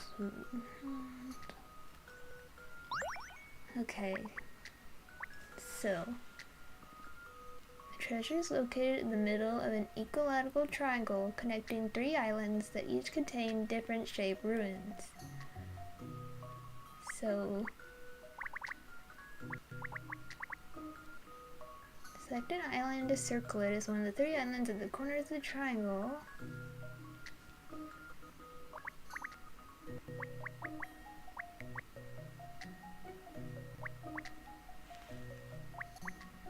The distance between the points on the map is always equal.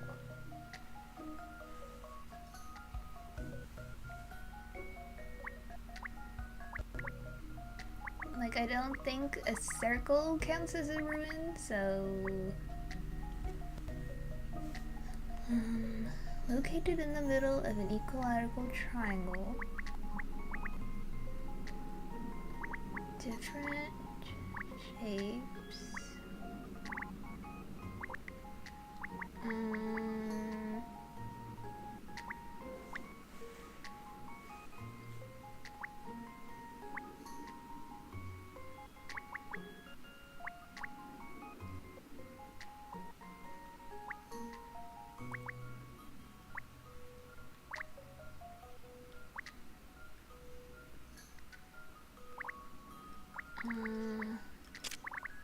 How's this?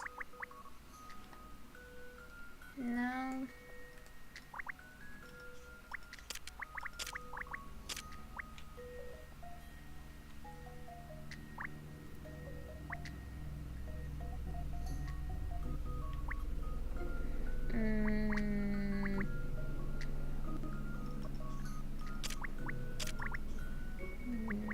No.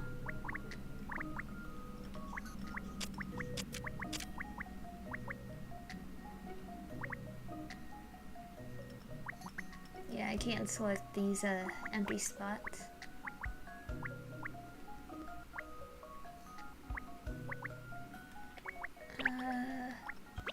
Triangle during the islands is leaning on its side a little. So yes.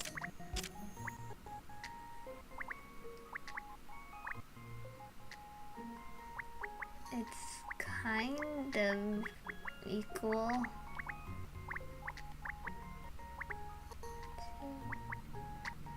I'm gonna try this. I've seen how to solve this now. No. Oh, that's not like me. Is the shape joining the islands an equilateral triangle? Sort of. If it's leaning on the side,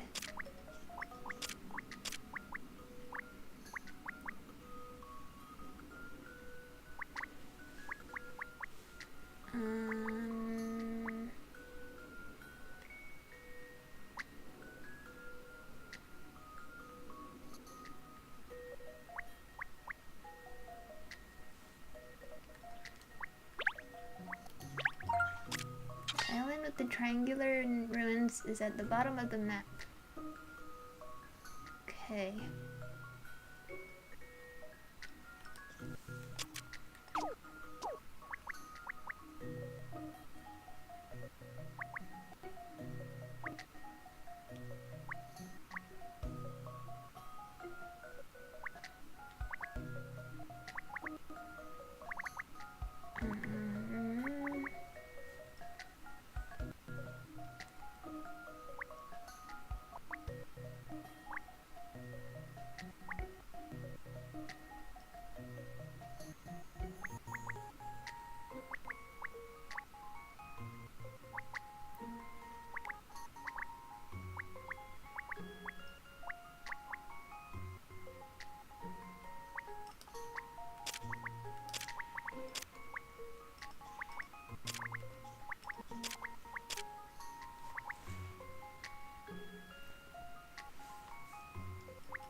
All the islands are on the outside edge of the map. Okay.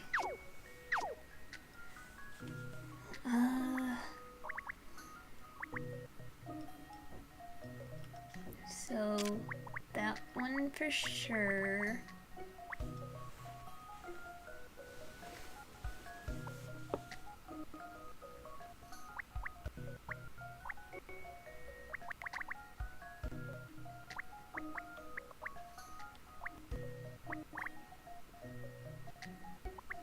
Right?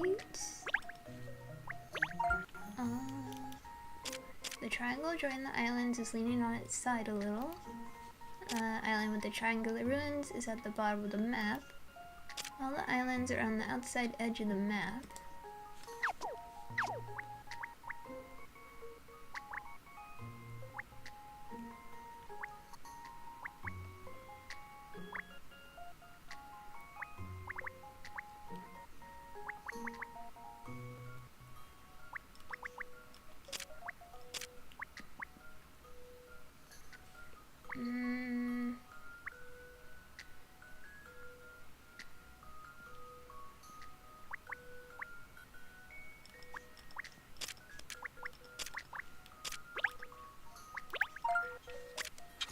The circular ruins are just down to the left from the very top of the map.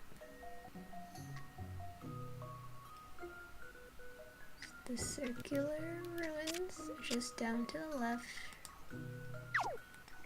So this one?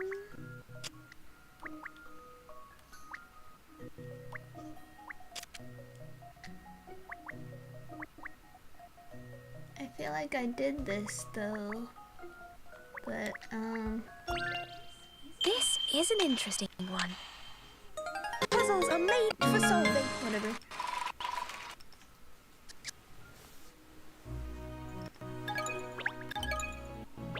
Oh, well done, miss. You found it.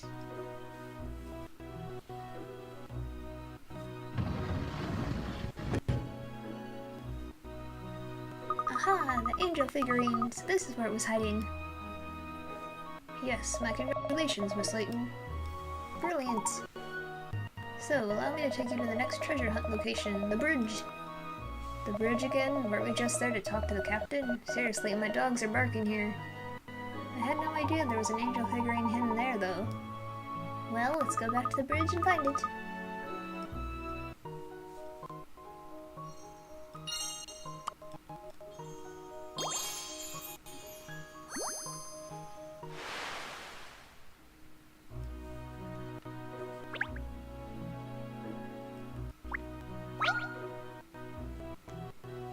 Look at this, huh? This is top-notch, this model, right down to the last detail. What's this? Have you found something, Inspector? I have, a puzzle. Well, please do be careful of the model. It looks very delicate.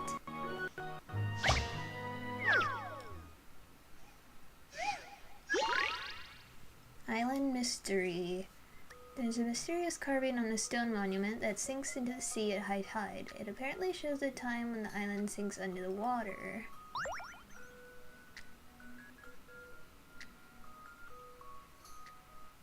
$8:30, right? Because the reflection...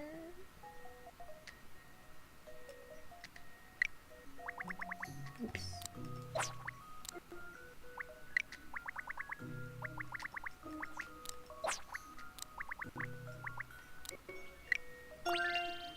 Get those little graces engaged. So I solved that little conundrum, eh? Yeah.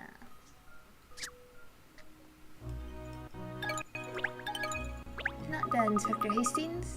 Perhaps they were right to make you Inspector after all. Haha, I'm gonna take that as a compliment. Don't get many of them, especially not from you.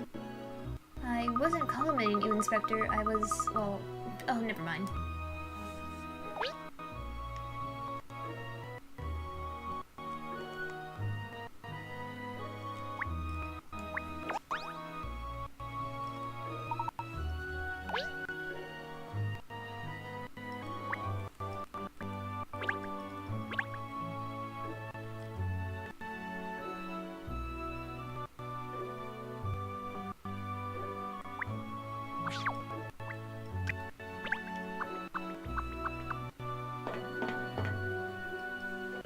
Hello everyone, what can I do for you? I have resumed the treasure hunt game, Midas. Oh, I see. Well, I suppose the guests need a way to pass the time until we're at the wharf again. It's gonna take quite a bit of time to get back. Well, keep her steady, Captain. We must give our guests a fair chance to find the angel. We can't wait! So, this is the nerve center of the ship, from where the captain steers her through the water. And the third angel figurine is concealed somewhere inside this room. I wish you luck in finding it. I wonder where it's going to be this time. There's bound to be some likely places. Let's find them. In this thing.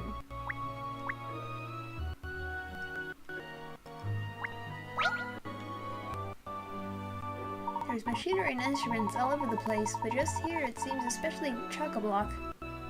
Sniff, sniff. I smell a rat. Your nose really doesn't work, does it, Cheryl? We're looking for an angel, not a rat, but I think this could be the place. These are more speaking tubes, aren't they? They should be empty to allow the sound of your voice to travel along them.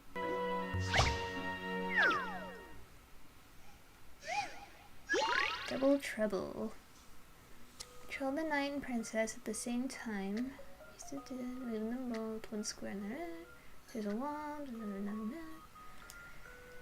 Okay.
Good enough.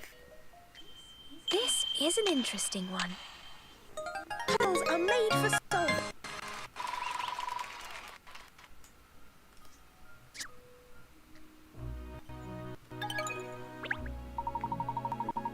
I knew you could do it. A wonderful show, miss.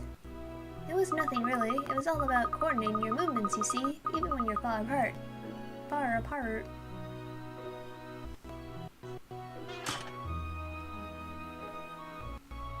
Oh look, there's an angel inside this tube.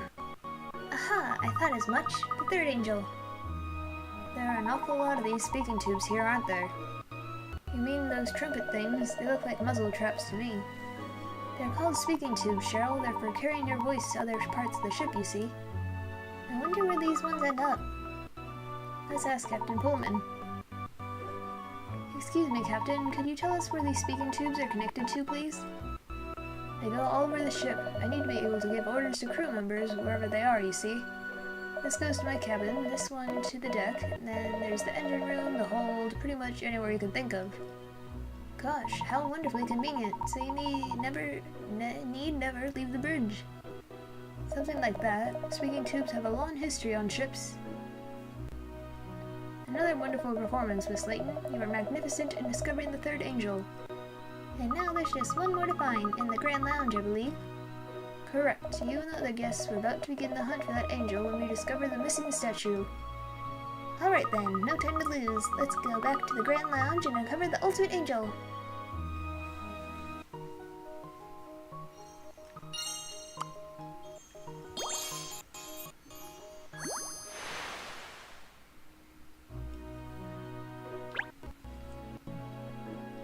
Any puzzles? Like I said,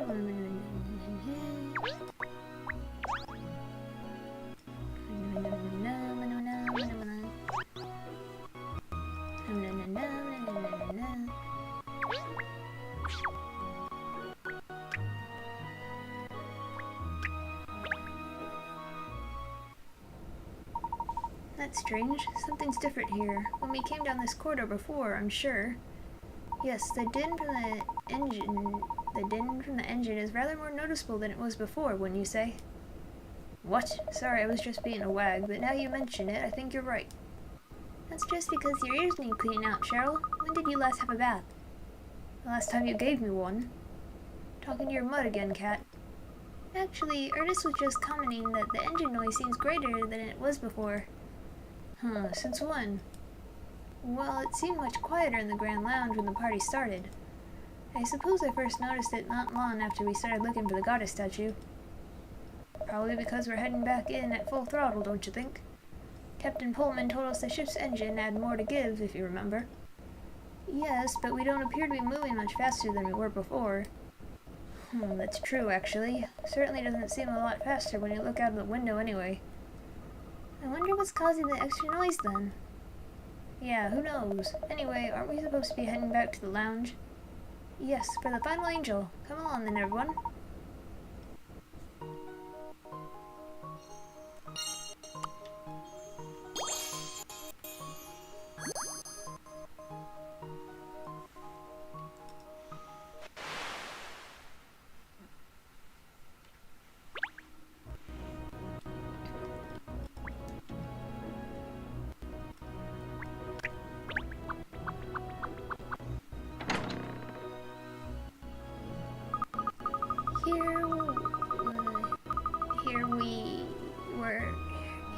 Here we are, then, the Grand Lounge, where the last angel is hiding. All that stands between me and that bidding slip. You can do it, miss. The sight of this lounge without the golden goddess saddens my heart. When we left from the wharf, it was such a magnificent sight to behold, no? I'm quite sure we'll find your statue, Mr. Fullhold, don't you worry. Not if we don't actually look for it, Inspector. Yes, well, where do we look then, Perfetti? Please don't feel disheartened, Mr. Fullhold. There's still hope. Yes, and now we have come this far. We must complete the exciting angel treasure hunt, huh? That's the spirit. So, if you can find the final angel somewhere in this lounge, I will reward you a bidding slip for the golden goddess. Not that it's much of a prize at the moment. Oh dear, that's made him feel glum again. Why don't we throw ourselves into the treasure hunt to try to jolly him up a bit, miss?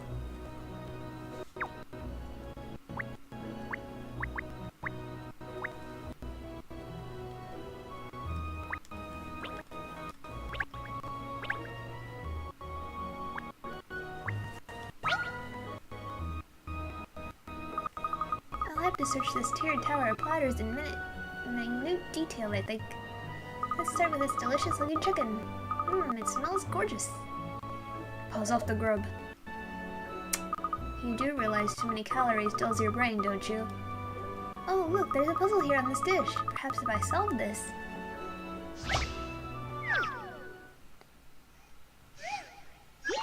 Stone idol.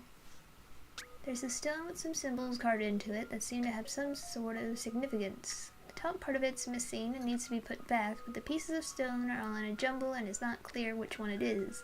Look at the symbols on the other sides of the stone to figure out what's the missing one. Okay, well, this is an open eye. This is an eye looking that way. And this is an eye looking that way, so closed. Yes. Yes. This should do it, I think. Any mystery or any puzzle solved. Yes. Oh, you got it right. You continually surprise me, Catrail. That's strange. I'm not seeing the angel figurine anywhere. We found the other 3 angels as soon as we solved the puzzles. Haha, just because you see the moon in the sky every night, my friend, it does not mean you will see it this night. No, this puzzle you have just solved is only a hint about the location of the angel that is concealed in this room. Ah, it's a hint, is it? Well, the answer to the puzzle was that you had to look up, wasn't it? Aha, so we have to look up to find the angel, perhaps. Is it on the ceiling? Not quite that far up, I think, Cheryl. I suspect it means the top of this tower of dishes. Of course, that's the hint. Let's investigate the top tier straight away then. The ball thingy's missing. That's disappointing. There doesn't appear to be any angel on the top of the tower dishes here. Really, but it must be there. Actually, I remember there was a little round decoration on the top as well, but that seems to be missing now, too. Yes, I remember that decoration as well, actually. The decoration's gone. Oh no, no, this is a disaster. Gosh, was it a very important decoration, Mr. Fullhold? Yes, well, no, but you see, I concealed the final angel figurine inside the decoration of which you speak. Oh no, so you mean the angel figurine's lost too? Yes, now not only is my precious golden goddess missing, but the final angel as well. What are we going to do, Miss Layton? Things seem to be going from bad to worse. Let's keep calm, Ernest. The angel hasn't gone missing, it's just changed location, that's all. But I did not tell anyone to move it. Someone has gone against my wishes. Let me explain, Mr. Fullhold. The final figurine was originally inside the decoration on the top tier of the tower of plates. Originally. The question we face is, where is it now? In fact, it's within sight of all of you, even as we speak. It is? Really, Miss Layton? Where? Where is it? Do tell us. Relax, Pinstripe. She can't wait to tell us anyway. Haha, let me put you all out of your misery. The final angel is... in the jelly next to the tower. In that enormous multicolored jelly? Surely not. Indeed it is, Ernest. If we examine the jelly, I have little doubt that we'll find the final angel figurine.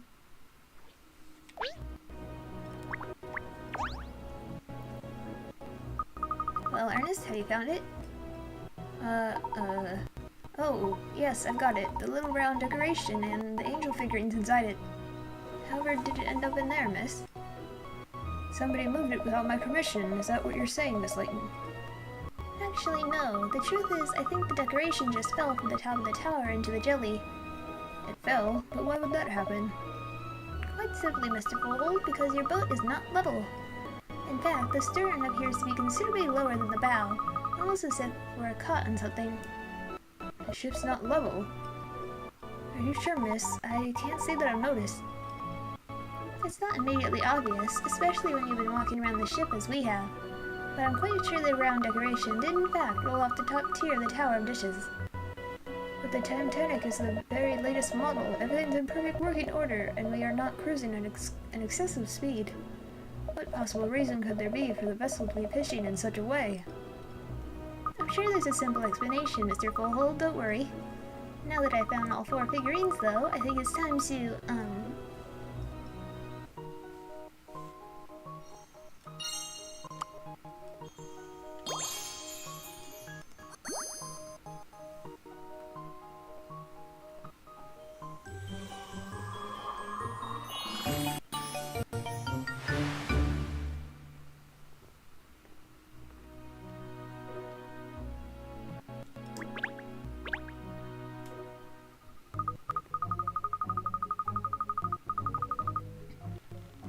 I must say, it's a very clever hiding place. No one would ever think to look for the goddess statue there. Wait, are you saying you know who did it, Cat? Of course, Inspector. This mystery is history. I know who did it, and I know how they did it. Well, come on then, spill the beans. Who was it, and where the devil is the statue, huh? I'll explain everything as soon as everyone is gathered. Ernest, could you please? Yes, miss. At once, miss. Oh, wait a minute, though. There's something I need to discuss first. What are you planning now? You'll know soon enough. I'll reveal all once everything is settled.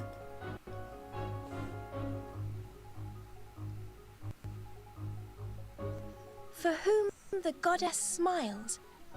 Well, she would love each and every one of us equally, of course. Yet there is someone among us who would have her all for himself. And that someone is...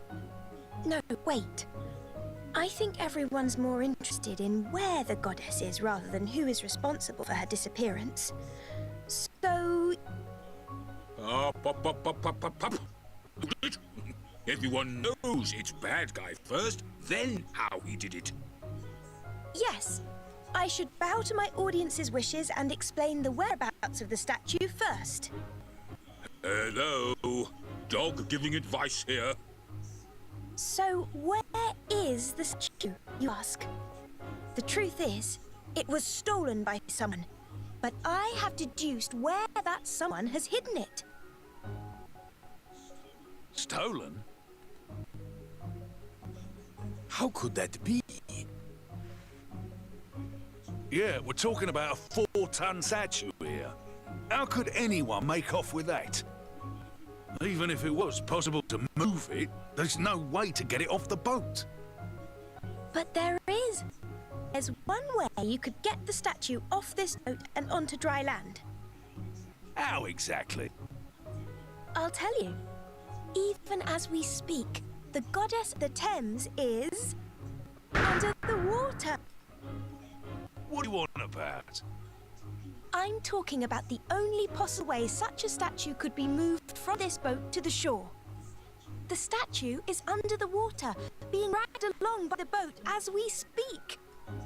And the thief is planning to recover the statue once the party is over and we've docked the wharf. But who would do such a thing? There's only one person who could have done this, and that is you. Captain Midas Pullman. Good. And all of the crew have been helping you. You've taken a hallowed image, bound it, and mercilessly thrust it into the, let's face it, grim waters of the Thames estuary. It's nothing short of sacrilege. You are all guilty of anchor abuse. Anchor abuse? On mechanic? Unthinkable. That's not a thing, Cat. Reel it back in now.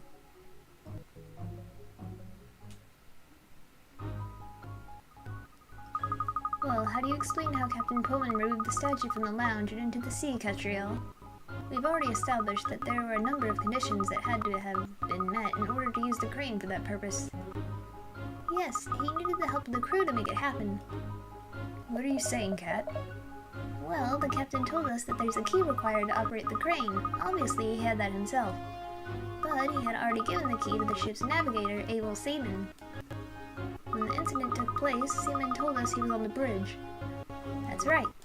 And from the bridge, he asked ship's engineer Declan Swabber to turn on the power to the crane in the engine room. Hold on a minute, we were in the engine room doing the treasure hunt that time. I never heard anyone using the speaking tube. No, you didn't, because you weren't supposed to. Huh? Just think back, Inspector. When we first entered the engine room, Captain Pullman gave a long and detailed account of the ship's engine, didn't he?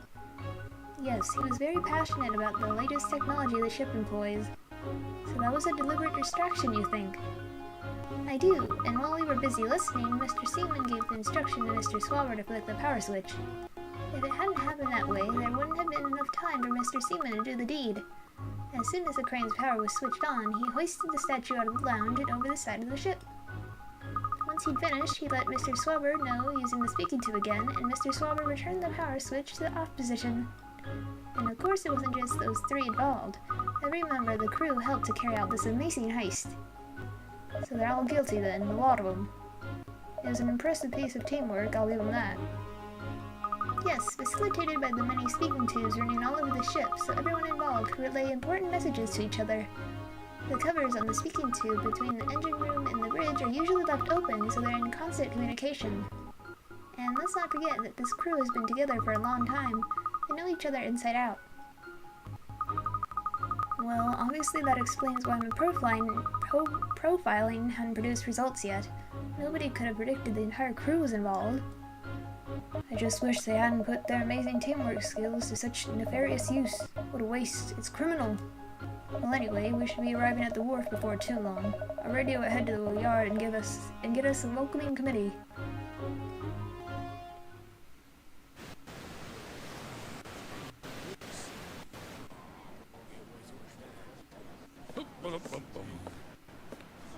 It's all over. The case is closed. The ship's captain tried to steal the statue and the whole crew were in on it, but they didn't get away with it. It's under the vessel, boys. Fetch it out. Sir! Under the vessel! Let's go.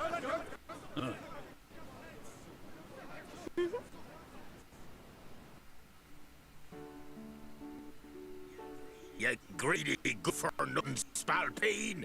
You're not fit to call yourself a man of the sea! I'm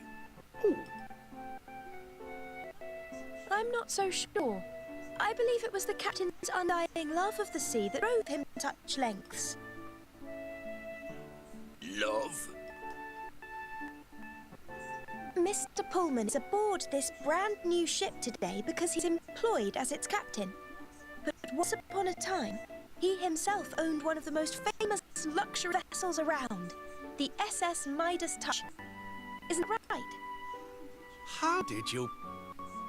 Sadly, your business met with hard times in the economic recession, and you were forced to sell your ship and lay off all of her crew. You put all your younger years into that ship, and now you want her back, don't you? Yes, you're right. You've certainly done your homework, I'll give you that. Unbelievable. I met my late wife aboard that ship. She means everything to me.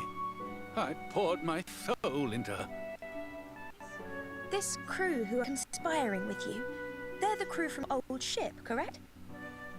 Yes, and I knew doing a terrible thing like this would mean I'm worthy of her.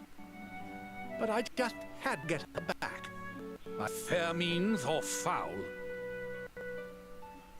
Midas, you realize that I have acquired the Midas Touch through one of my brokers. What? Really? You own her, Mr. Fullhold? I do. But I don't understand. Didn't think you were interested in older vessels. No, those crusty old ships make no money. But the Midas Touch is different. She is in a class of her own. If you want the pinnacle of luxury, there is no greater boat on the water. I have decided to run 2 cruise services from now on. These more affordable ones, and a Pullman service. Really? I don't know what to say. Once you have made amends for this little transgression, I was thinking of making you captain of the Midas Touch. She will be fully refurbished, of course. What do you say? Do you mean that? Yes. No one knows how to get the best from her, like you. There's nothing I'd rather do. Well, Captain Pullman, that's all worked out rather swimmingly, hasn't it? Thanks to you, Miss Layton. The business plan you produced for the Midas Touch was very impressive. You old dog cat. You arranged all this. Brilliant, Miss Layton. You solved the mystery and put everything right at the same time. Oh, well, it's what I do.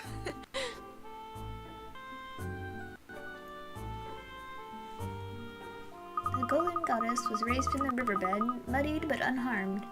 And once again, her radiant beauty was put on display for everyone to admire. She smiles on us all.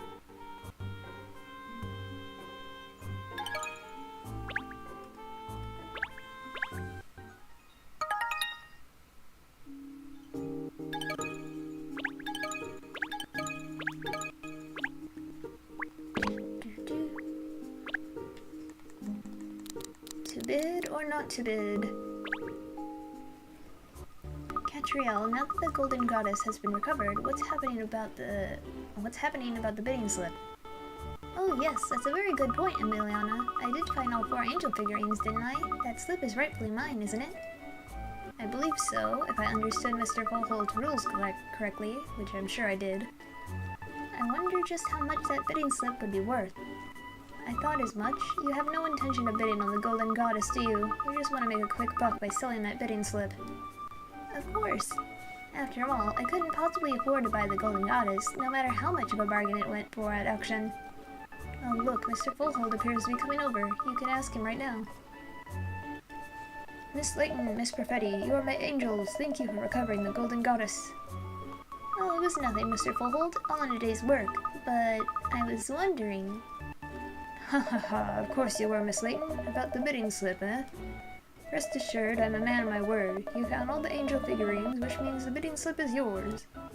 Accordingly, you will have priority when you are bidding for the magnificent statue in the auction. However, there's one condition. What kind of condition? The bidding slip is non-transferable. But I don't have anywhere near enough money to buy a statue made of solid gold. In that case, you'll remain in my keeping until you have raised the necessary capital. Lucky you, Catriel. It looks like the Golden Goddess isn't out of your reach after all. One day it could be yours, in the distant future, in the very distant future. I congratulate you on your future wealth. If I had enough money to put in a bid on that statue, I'd be the 8th dragon, surely. The road may be long, Miss Layton, but every journey starts with a single step. I think I'd rather take a single step towards the restaurant down the street, actually.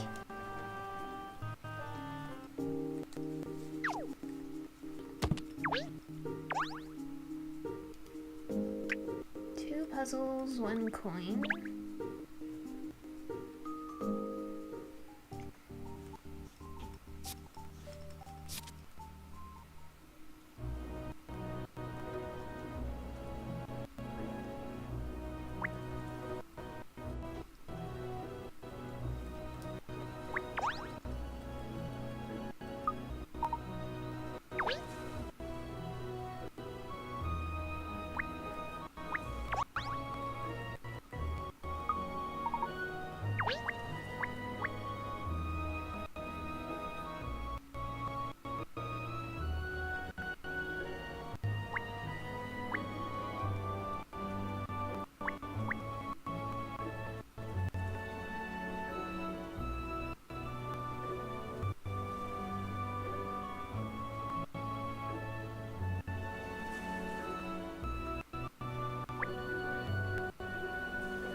This coin.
Puzzle time. Hello. Oh, what are you doing in my cabin, please? Sorry, I was exploring, but then I got lost. This ship is so big. Would you like to do something together? I've got a really terrific puzzle. You want to do something with me, not with Catriel? Well...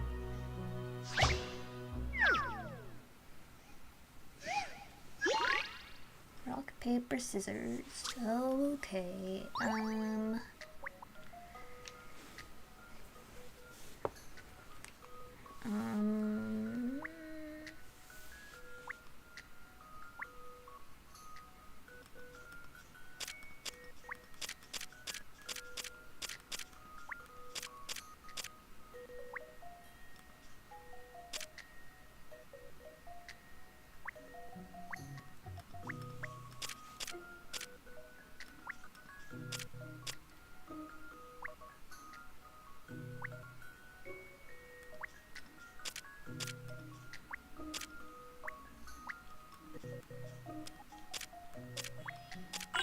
Alright, that was easier than I thought This it would be. analysis would be simplicity itself.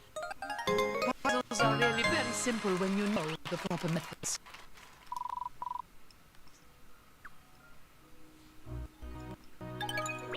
There you are. That's how you solve it, you see?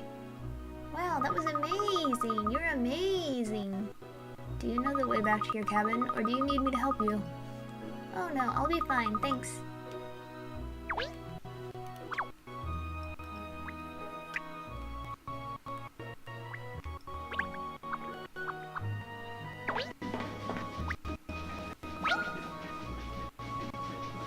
Haha, I love this engine room. Fascinating place. It's given me a fantastic idea for my next film. Gosh, do you never stop thinking about your films, Mr. Rector? Never. Oh, you're gonna be in a treat. You're gonna be in for a treat when I finish my next masterpiece, my friend.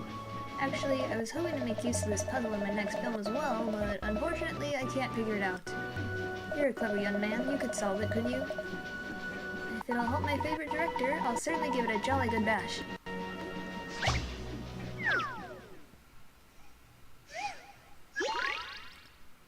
Ay, ay, ay, more fishing. Okay. Okay.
I've seen how to solve this now. And that's how it's done. Okay, I think that's everything. Ha ha ha, so that's the answer. Yes, that's very clever. Just what I was looking for. So, do you think it'll prove useful for your next film? Will you be able to include it somehow? Oh yes, I'm sure I will. You really helped me consolidate my ideas with that. I must make a note so I don't forget. Gosh, I can't wait to see how it turns out.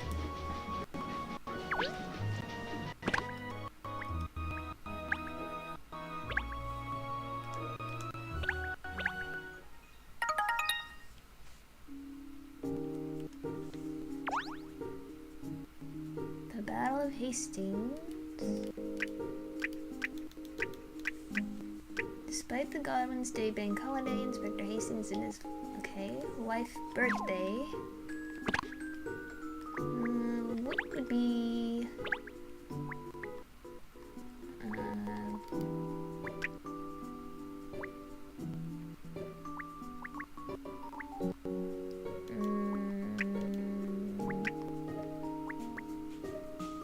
maybe this? I love it!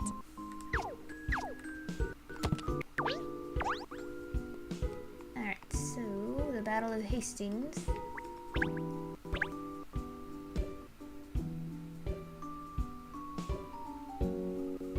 Well, now I finished my book, I think it's time for a nice cup of tea. Oh, but I just had some tea not long ago, didn't I? In that case, perhaps a siesta. Just a little idea. Instead of being bone idle, how about sorting out that dog's breakfast of a desk? Oh no, Cheryl. I'm afraid I couldn't possibly. Not today. You couldn't possibly, because you couldn't possibly be bothered, you mean?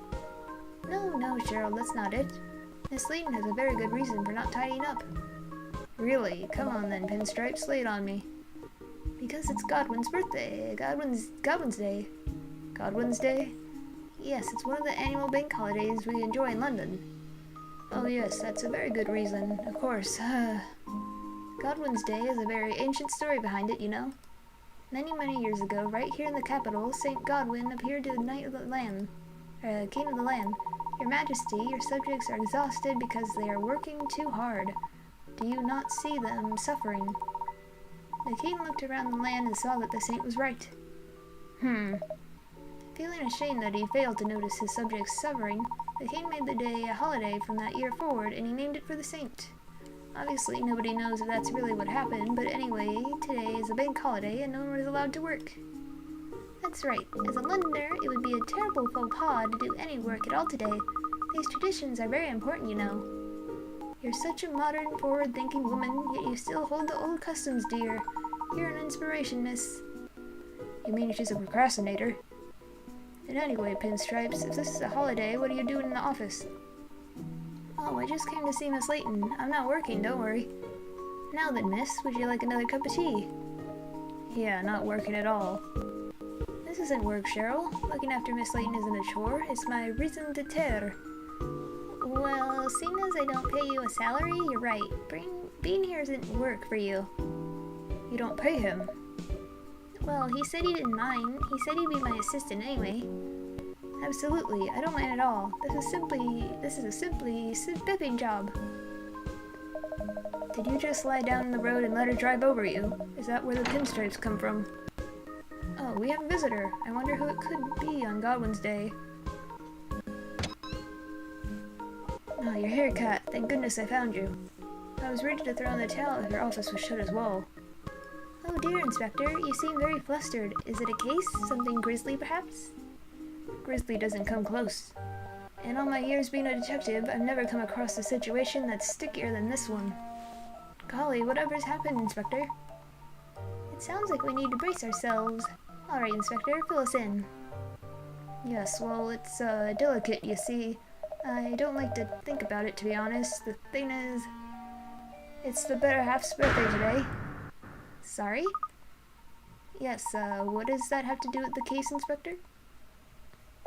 It only happens once a year, see, and, well, to put it bluntly, I forgot. I haven't got her a present or a cake or anything. I wouldn't be surprised if she gave me the leave heave-ho unless I can do something to fix this. So I need you, Cat. I need those little gray cells of yours to get me out of this mess. Inspector!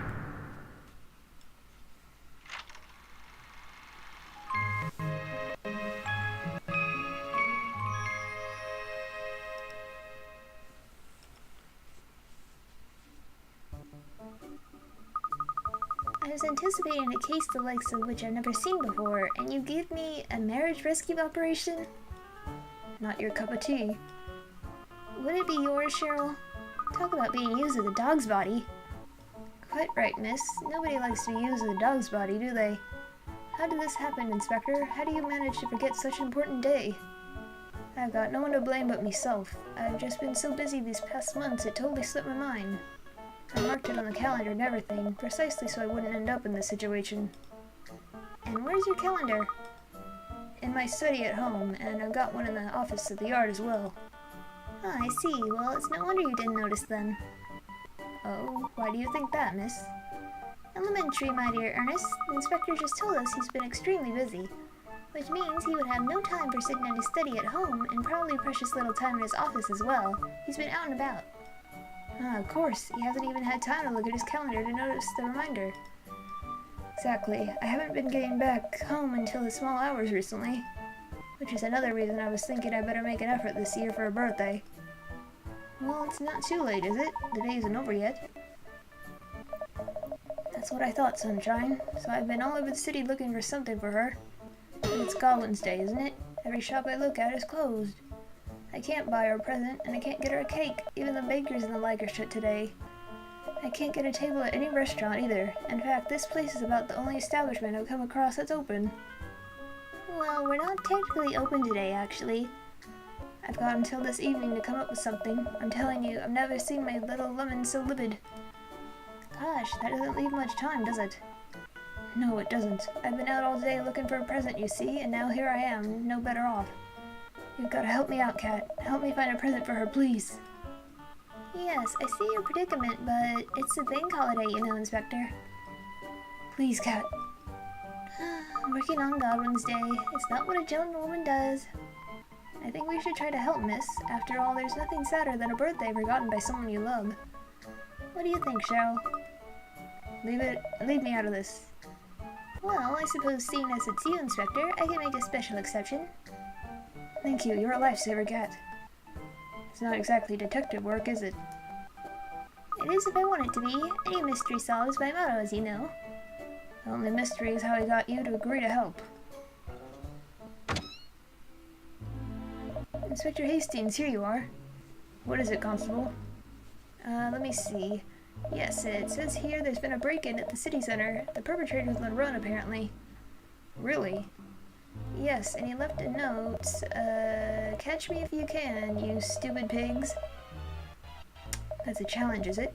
Right, Booker, I'm on my way. You go on ahead to the scene. Yes, sir. A break-in. Oh, dear. Working on Godwin's Day? What was the thief thinking?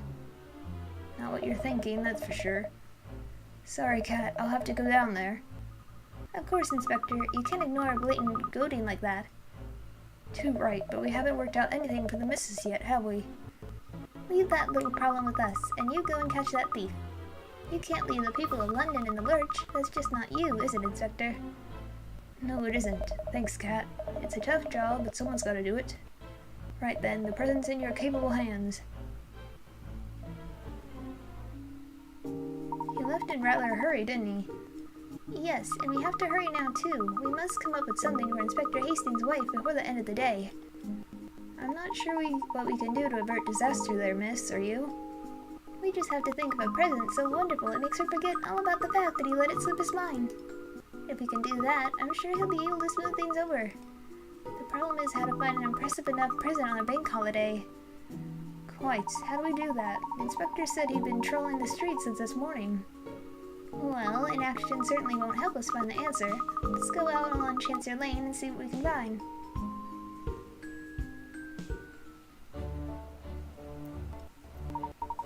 Ah, you must be the detective, I presume. Oh, yes, that's right. Can I help you? We've spoken before, I think. It's Casriel, isn't it? And this must be Ernest with you, and Shirley or something, isn't it? Who are you? Oh, sorry, I'm Felicity. Felicity Hastings. Felicity... Hastings? You mean you're Inspector Hastings' wife? Yes, that's right. He's always telling me how much you've been helping him. Oh, well, yes. We've worked on a number of cases for him now. We're working on one right now, aren't we? Well, sorry. I mean, my husband has nothing but good things to say about you, I assure you. He thinks you're a very talented detective, you know. Oh, well, I don't know if I'd say London's best, but I don't know if anyone would. She certainly didn't. Apparently you have a unique personality and a knack for solving difficult cases. A unique personality? That means you're barking. Oh yes, and I hear you're a genius when it comes to puzzles. This is a good one that I know. Why don't you give it a try?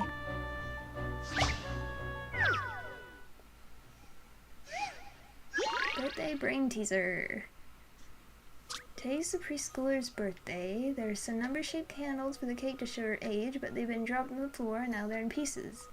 If you arrange and shape them together, they should make the right number.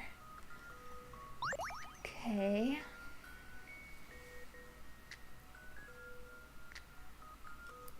Let me just try this.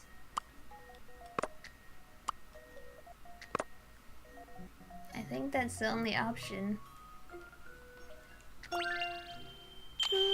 This should do it, I think. No? Oh, that's not like me.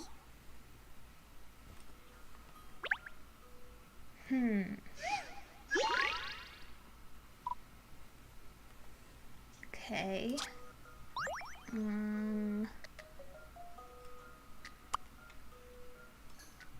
We could make a 9.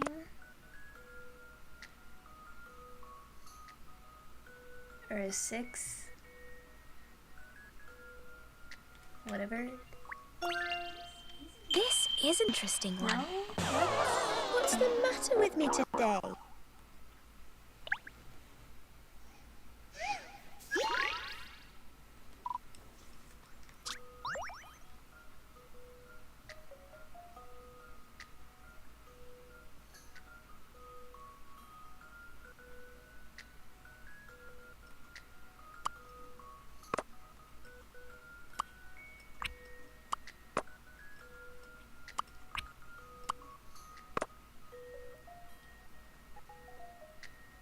I can't make a 2. Or that. I think I tried that one already.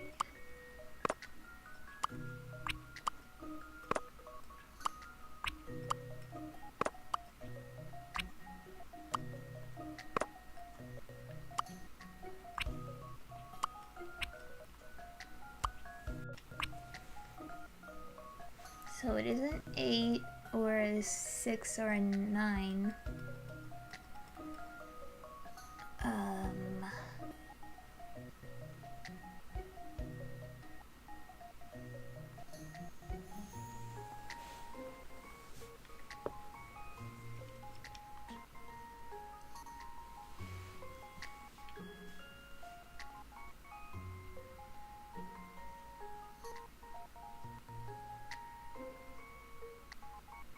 Preschooler.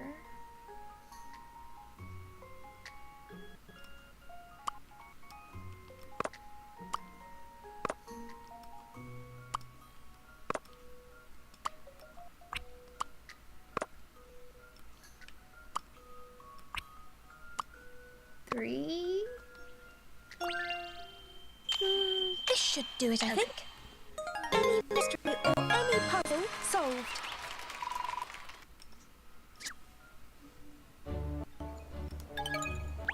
Well, I can see why my husband calls in your services so frequently. If only all problems were so easily solved. Oh dear, do you have something on your mind, Mrs. Hastings? As a matter of fact, I do. I'm rather down in the dumps today. London can be a very gloomy place when you're not feeling your best. I'm sorry to hear that you're not happy, Felicity. I hope that changes for you soon. Aren't you sweet, Catriel? I don't suppose I could bend your ear, could I? Of course you could. I'd be glad to hear your troubles. It's just that my husband's job is so demanding, you see. I know it's a wonderful thing that he does, and I do support him. But just once in a while, it would be nice if he thought about me a little. You know, it's my birthday today. And because it's a bank holiday, I'd hoped we'd been able to spend time together and celebrate for once. Yes, of course, birthdays are very important, I think. Of course, I was fuming when I found out he'd forgotten. Then he got all dramatic and said, "I'll get you a present if it's the last thing I do," and ran off. Well, a present would be nice, but the truth is... Felicity? Sorry, listen to me. I've done nothing but grumble and grouse.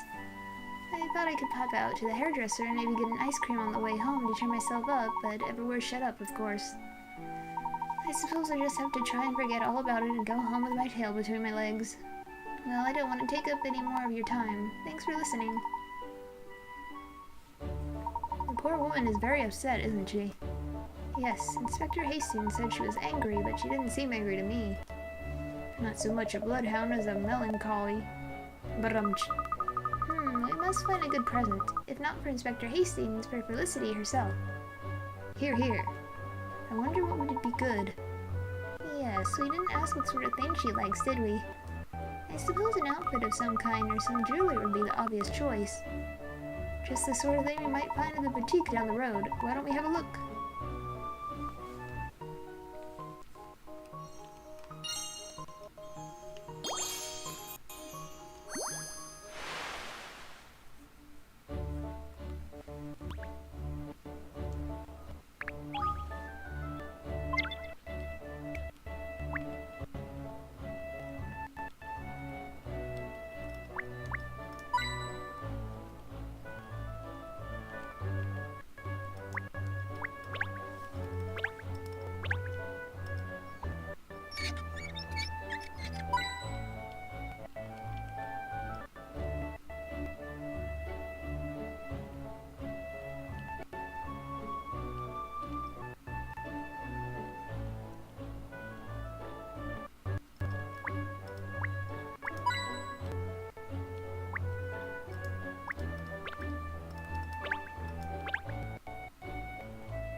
place today, isn't it? Close your eyes and you can almost see the eternal truths of the world unfolding before you.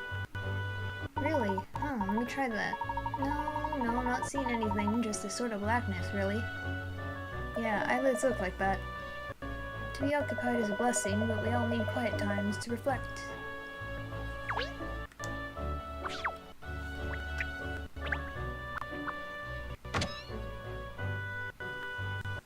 What a stroke of luck, this little shop ain't open on Godwin's Day.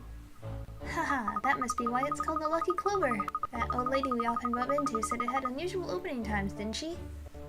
Are you sure it's really open? The woman who runs it might just be stock taking or something.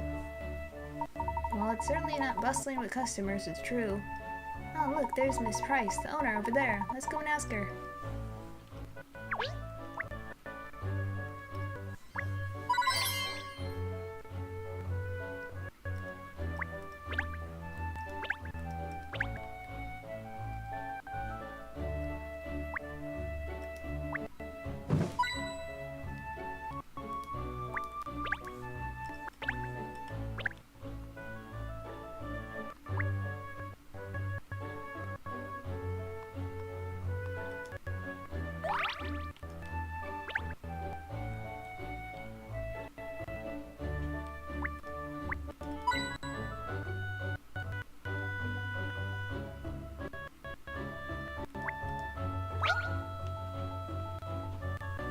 Look at this jacket. Don't pretend you're thinking of that for Felicity. I know it's for you. Those underhand tactics won't work on me. I don't think that's what Miss Layton meant, Cheryl. There's a puzzle attached to it, do you see?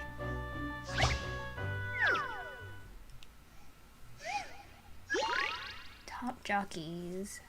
Poor jockeys are talking about the patterns they have on their tops. Can you work out which pattern they each have? There are 3 possible options: star, triangle, and diamond. Select the jockeys' faces to see what they have to say, and select their tops to cycle through the different shapes. B is a different...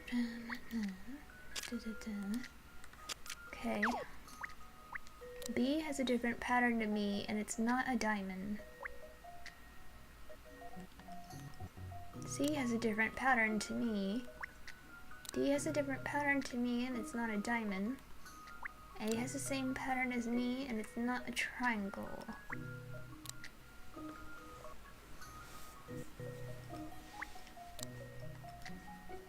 So C has a diamond?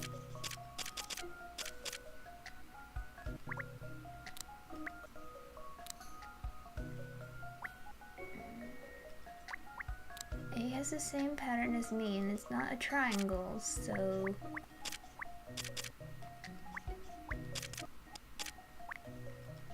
B has a different pattern, C has a different pattern, D has a different pattern, A has the same.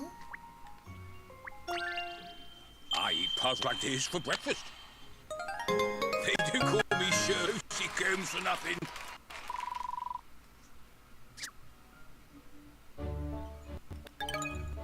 I enjoyed that, almost as much as I enjoy shopping. You don't have to pay money for the puzzle, do we? I mean, there was no price tag on it.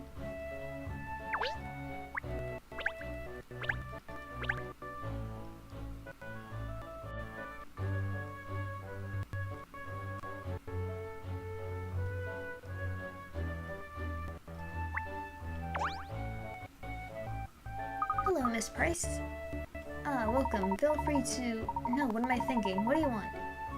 It's unusual to find a shop open on Godwin's Day. It's actually very fortuitous because I'm not open.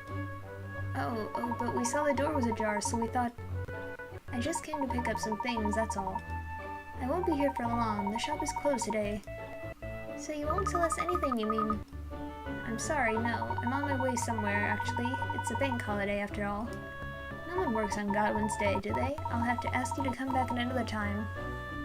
Oh, I see. What a pity.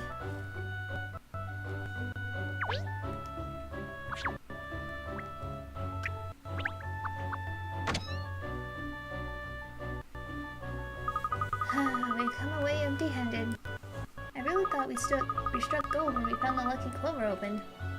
Does that mean clothes and accessories are off the list of possibilities then? Gosh, what a pickle. We've embarked on a real hopeless mission here, haven't we? What's our next move? Well, we'll just have to see if we can find another shop that's open. Like where? Well, there are a few other shops around Chancery Lane Corner we could try, aren't there? Yes, it's worth a shot. Let's go and see what's what.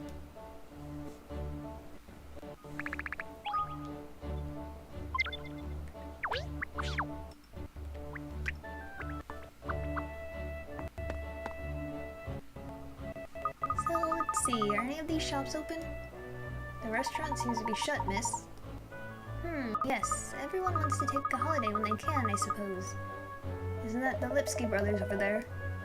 Oh, yes, perfect. Alex could sell us a birthday cake for Mr. and Mrs. Hastings. Do you think the patisserie is open? Let's go and ask.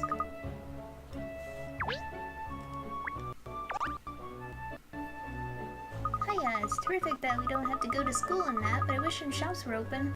I was really looking forward to going out and buying some new things. Oh dear, I hope it isn't spoiling your day. I'm just a bit bored, that's all. So what are you up to? Do you want to do something together? I'm sorry, we're right in the middle of an important errand, actually. Oh, so you haven't got the day off then? What a pity.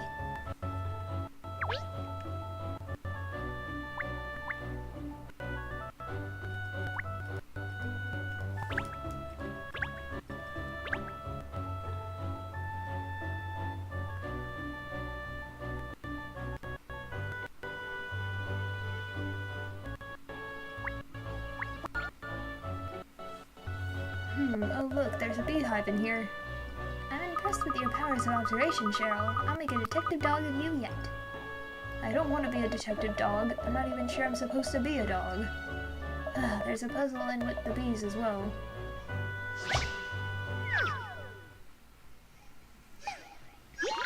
Please, the bees. Help the bees by fixing their nest, which broke when it fell to the ground. Nest contains 3 types of cell: empty, honey, and children's.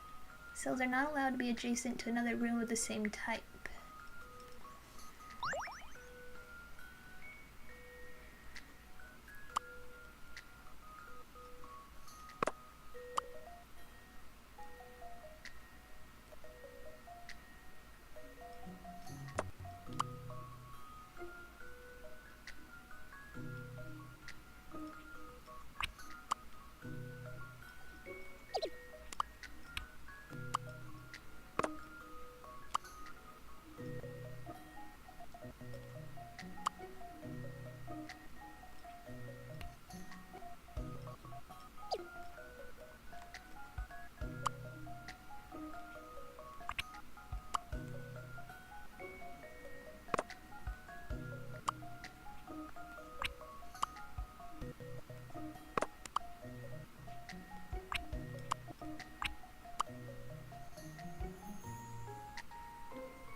I didn't realize I could turn them. Oops.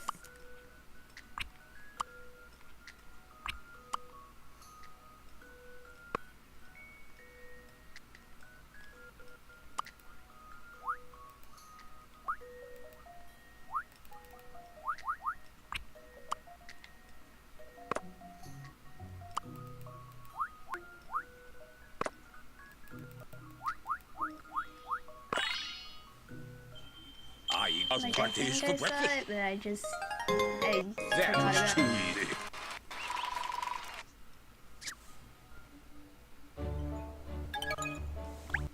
Haha, I'm buzzing after solving that one. You see, a great detective dog. Did you put a comma after detective there?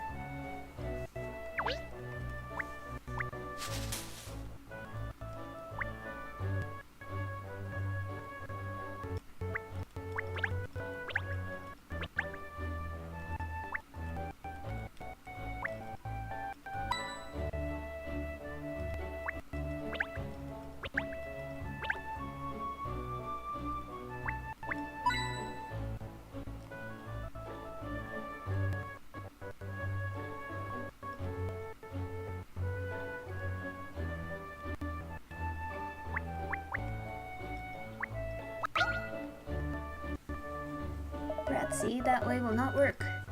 But your way is stupid way. Gosh, we seem to have caught them in the middle of an argument. Alex, Hans, what are you quarreling about? Oh, it's you. Good, you've come at right time. We are trying to solve a difficult puzzle. Maybe you help us, Catriel.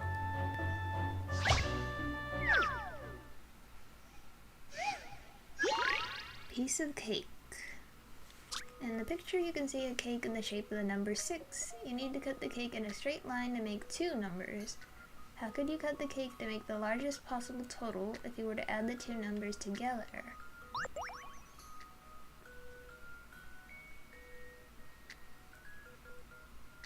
If you cut here, that would be 1.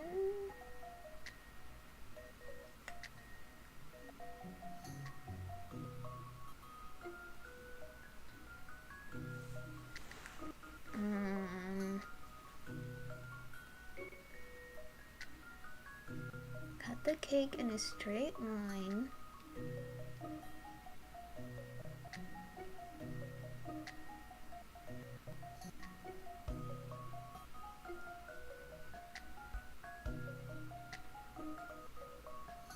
Make 2 numbers. How could you cut the cake to make the largest possible total? You add them together.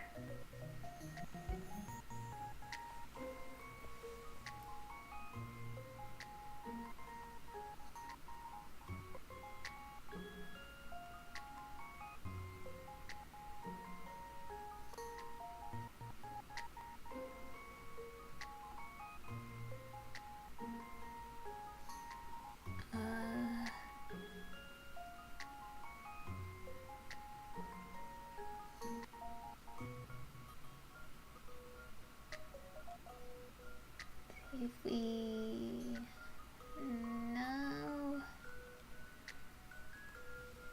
the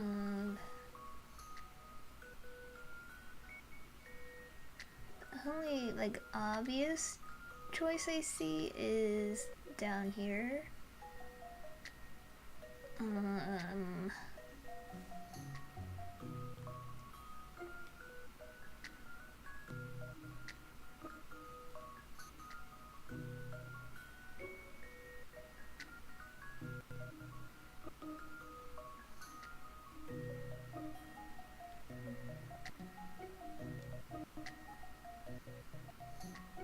Like this maybe could be a 9 and a 1, but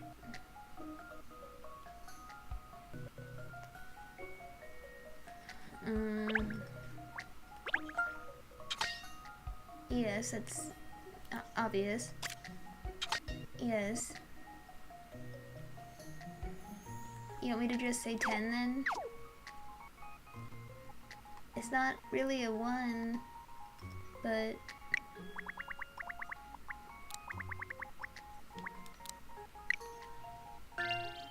A good puzzle is something you have to chew over. Ah, this dog won't hunt, eh? yes, I know I need to figure out where to cut it and how to cut it. Thank you.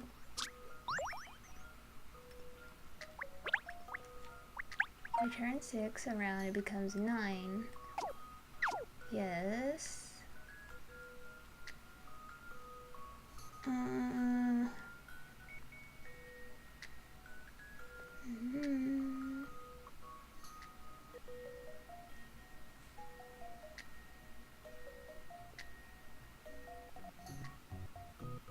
Wait, if you cut like this piece, you're making a 6 and a 9 technically, so 15?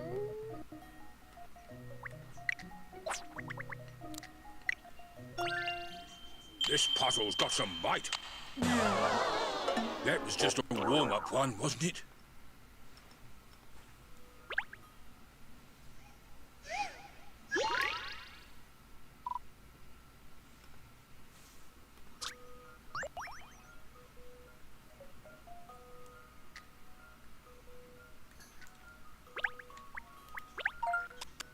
Cut it it straight to make 2 numbers. Think about how you can cut it so you can make a 9.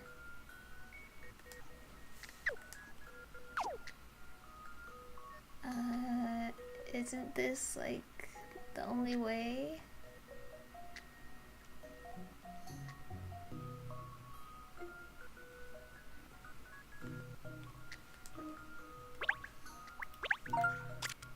Cut it straight. Like, to make a 9, you don't have to cut it. What? Cakes are not flat. Oh. Oh. Okay.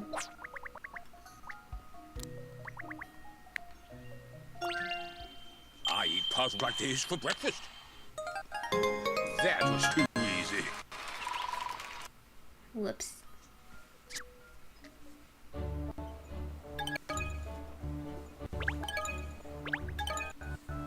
Now I'm seeing the answer. No, yes, very tricksy. Tricksky. As patissier,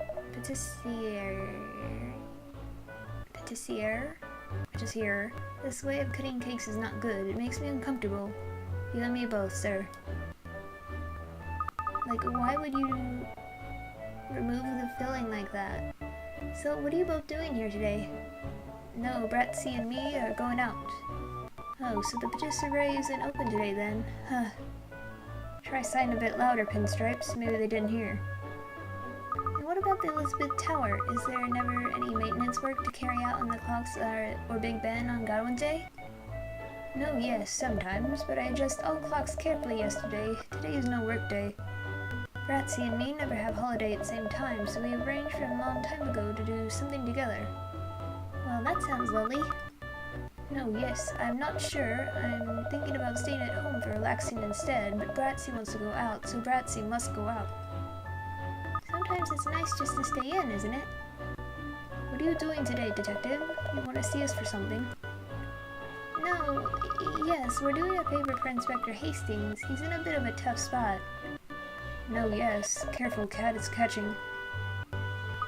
It's his wife's birthday today, you see. But he's been so busy solving crimes that he hasn't got her a present or a cake or anything. No, yes, this man is too busy. Always running around like chicken without head. We are very grateful to Inspector. Maybe there's something we can do to help. Oh no, we wouldn't want to inconvenience you. You're just on your way out, aren't you? I'm sure we'll manage something, don't worry.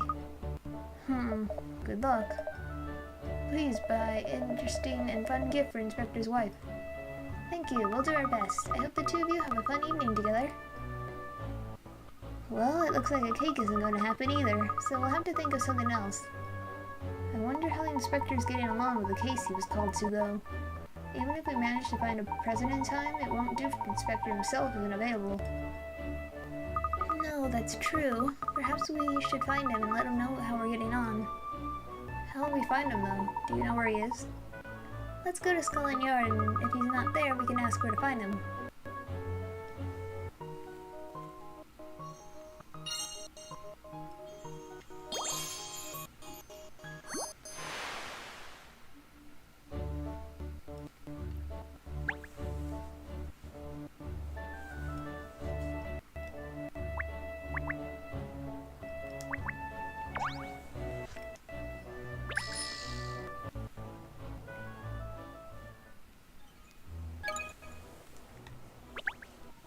Gosh, you don't suppose that Scotland Yard's closed today as well, do you? Of course not, Ernest. Criminals don't take the day off, so neither can the police. No rest for the wicked. I wonder if Inspector Hastings is back here already. I do hope he's managed to catch that burglar. We could ask that Bobby outside the building if he knows. Oh no, Papa knows. Hello there, what are you doing outside Scotland Yard?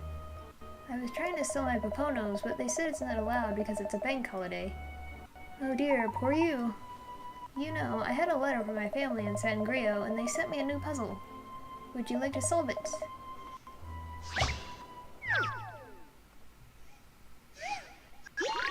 A long conversation.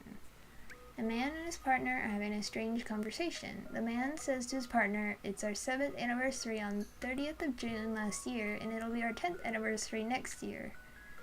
What was the date they broached this topic?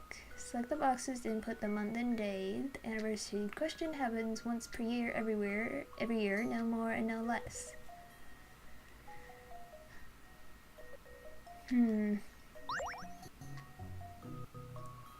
It was our 7th anniversary on the 30th of June last year, and it'll be our 10th anniversary next year. What was the day they broached this topic?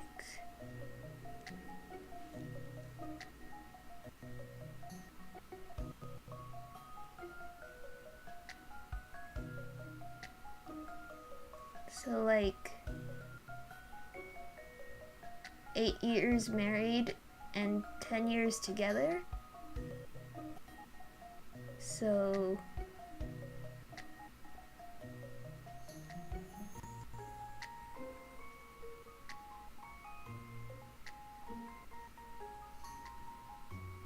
I want to say it's just the June 30th, but is that a trick?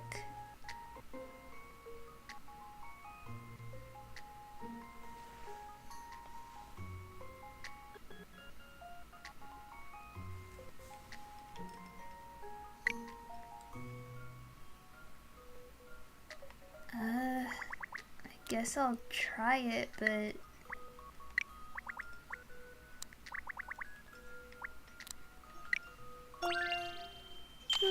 Should do it, I think. Oh, that's not like me.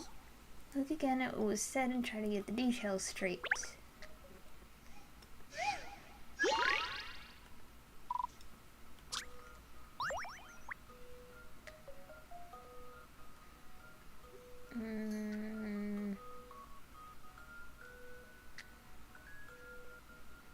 A man and his partner are having a strange conversation. A man says to his partner, "It was our 7th anniversary on the 30th of June last year, and it'll be our 10th anniversary next year.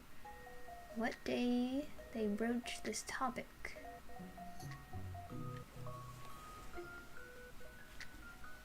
So, first of all, I don't really know what broach means, so I'm gonna look that up.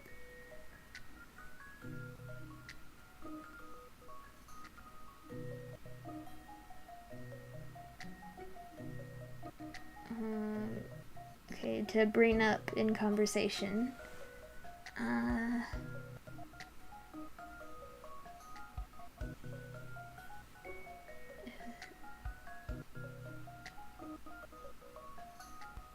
Is it like that, like a January 1st thing? Like, "Oh, I haven't seen you since last year." But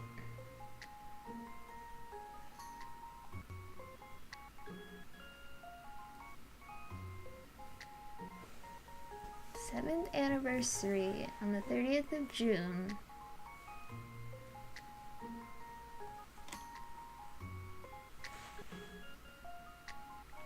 Is it January 1st or December 31st?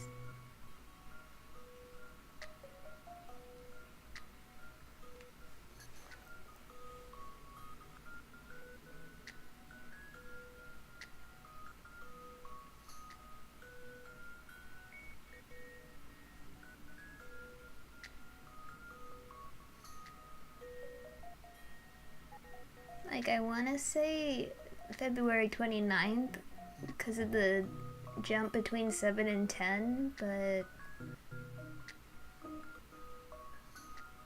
like they could have talked about it on that day.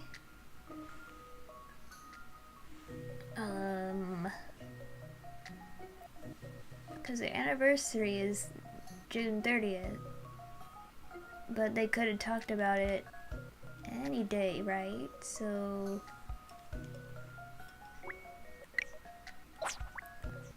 I'm gonna try it, but it might not be correct. This should do it, I think. Not good, Catriel, not good. Look again what was said.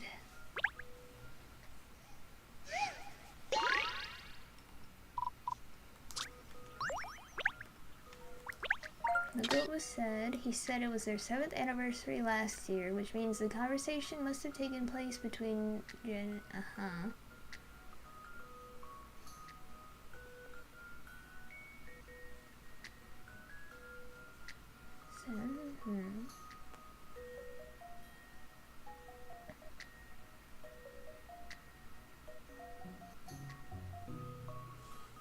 But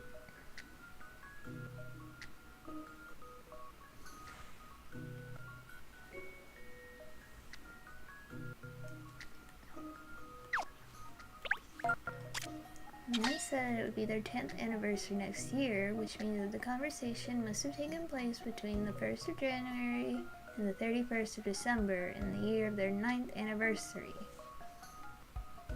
Yes.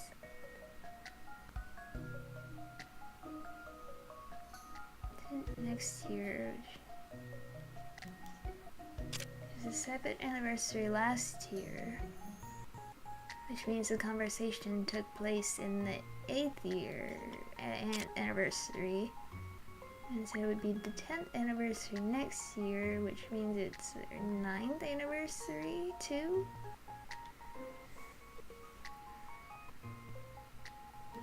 What? If you look at the hints 1 and 2 together, it doesn't...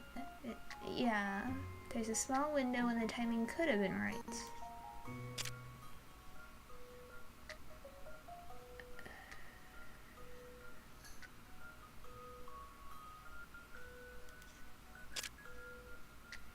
Eighth and the 9th. I tried February 29th. Like, just if it's a leap year thing, but what if the date changed mid-conversation? Work out the 2 dates it would be and then figure out when the conversation started. Okay.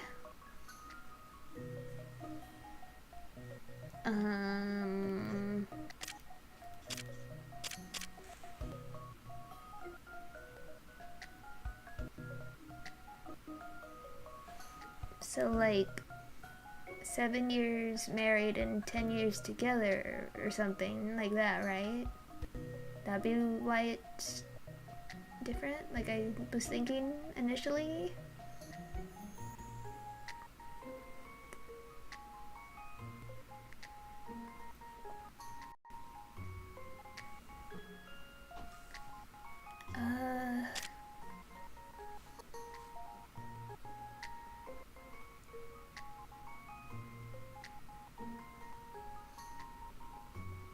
I'm so confused.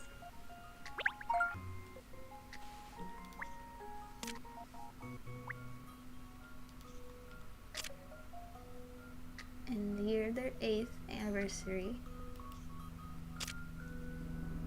in the year of their 9th anniversary.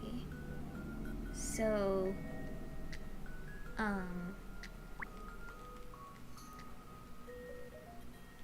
between January 2nd and the 29th of June?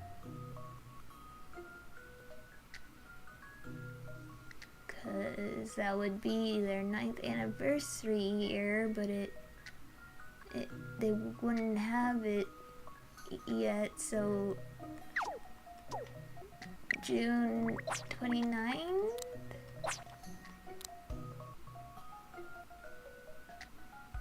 Yes? This is an interesting one. No? Oh, that's not like me.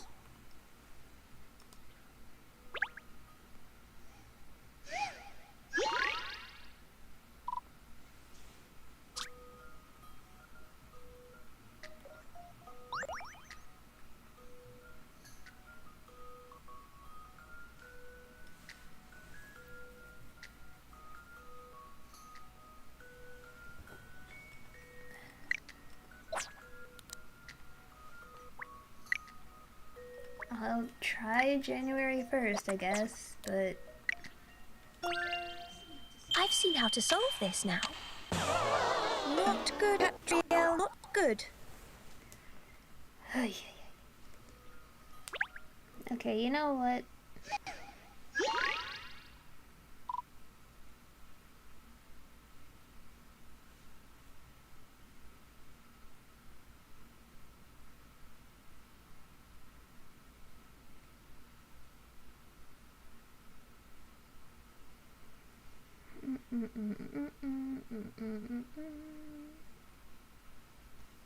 Okay, so it's December 31st.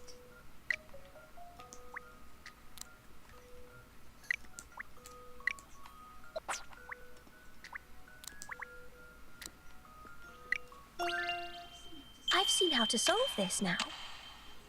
Puzzles are made for solving. The date changed in the middle of the conversation and continued into the next year. Ugh. I thought it was something like that, but I hate time. Puzzles like that don't take long. Just liar.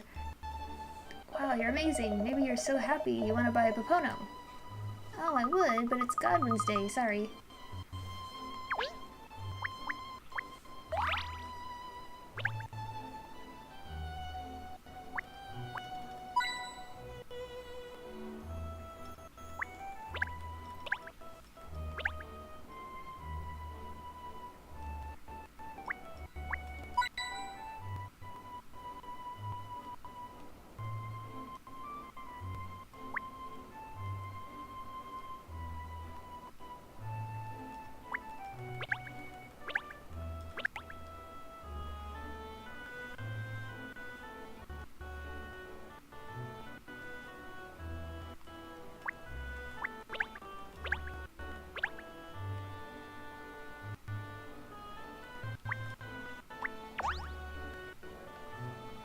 I see you don't have the day off even though it's a bank holiday, PCB.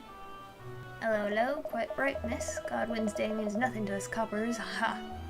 Well, we all knew what we were getting into in this game, so no complaints. Keeping the public safe is our #1 priority, as you know. Gosh, what a noble attitude. Not that I'd say no to a lie-in if the opportunity presented itself, of course. I'm only human. But the good people of London come first. We must have our priorities straight. Well, I think you're doing a wonderful job, officer. On behalf of all Londoners, I thank you. Huh, you're too kind, lad, too kind. It's words like those that help me beat the alarm clock in the morning. I don't suppose you know if Inspector Hastings has come back to the yard yet, do you? I do apologize, madam, but I have only just arrived at my post and have yet to see the inspector today. Oh, well, perhaps there might be somebody inside who knows. Yes, let's go in and have a look.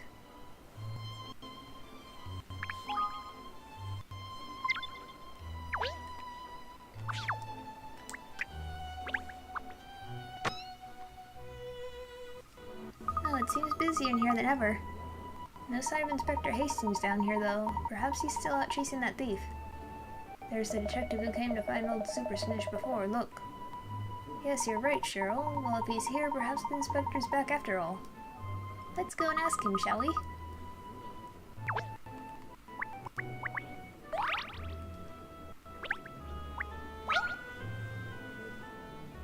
Hello, hello. Impeccable timing as always, Miss Layton. Oh, did you need me for something, Constable?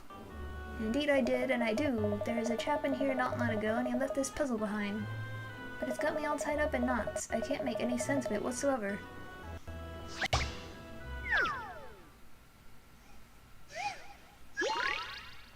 A brother's homecoming. Two brothers leave home for school at 9 o'clock in the morning. The older brother came home at 6 in the evening, but when did the younger brother return?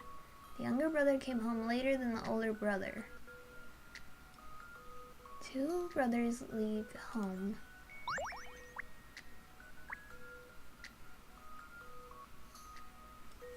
Two brothers leave home for school at 9 in the morning. The older brother came home at 6 in the evening. When did the younger brother return?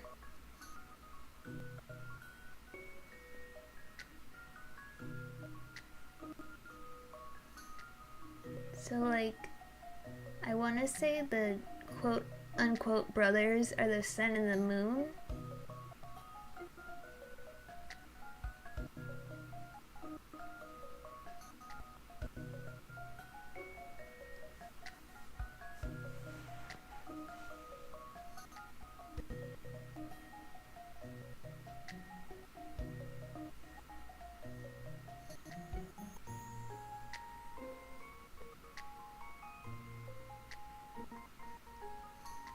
Or is it the hands of the clock?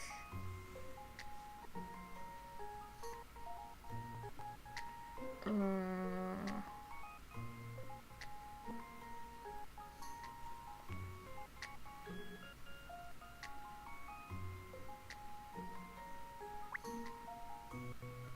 see.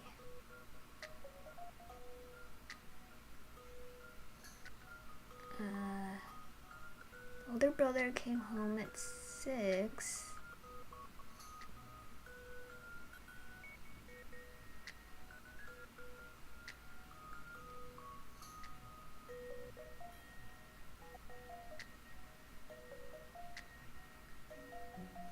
He came home later. So if I say 5 p.m., will they make it so it's like the next day? Younger brother came home later.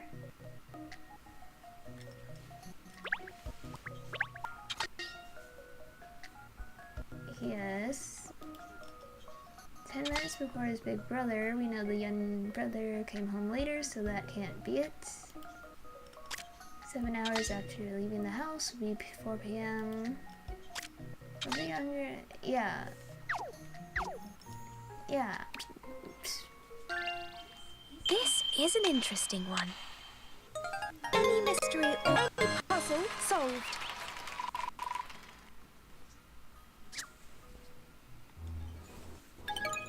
Look at that. You certainly gave the little stinker short shrift, didn't you? Ha, well, Constable, puzzles are my specialty. You could teach me a thing or two when it comes to puzzles, Miss Layton. A thing or three, in fact.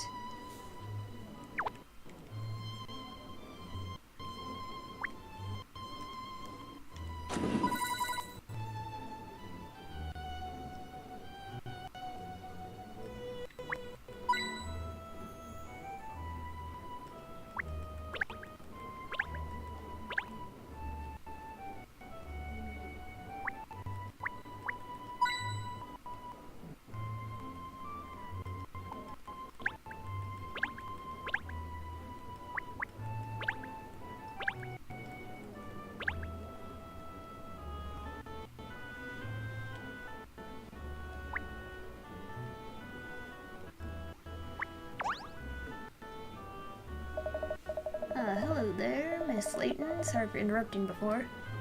Not at all. So, did you manage to catch the culprit in that break-in that was reported? Well, according to my notes, I was called away to another incident before it was resolved, so I can't tell you much, I'm afraid. Inspector Hastings is back, though, in his office, I believe. Does that mean he's already solved the case? Well, let's go and find him and see how he's getting on.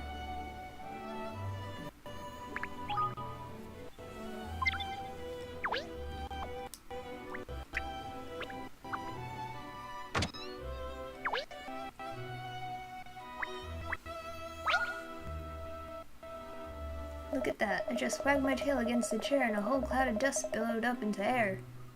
That's not just dust, Cheryl. There's a puzzle in there, too. It was your tail that found it, Cheryl, so why don't you polish it off?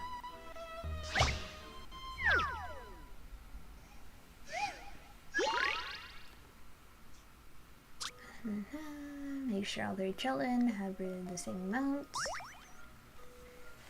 Okay. So 1, 2, 3, 4, 5, 6, 7, 8, 9, 10, 11, 12, 13, 14, 15, 16, 17, 18, 19, 20, 21, 22, 23, 24. So they all have 8 pieces again.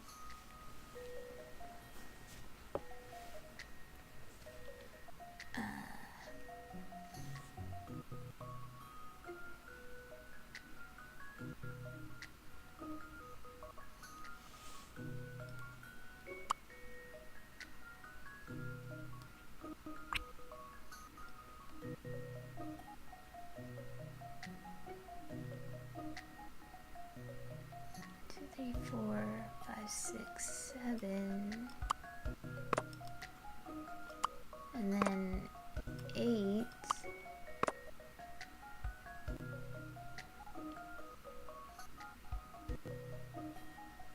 1, 2, 3, 4, 5, 6, 7, 8. 2, 3, 4, 5, 6, 7, 8. Okay.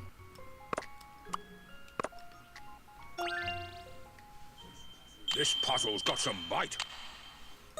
They do call me Sir Lucy Jones for nothing.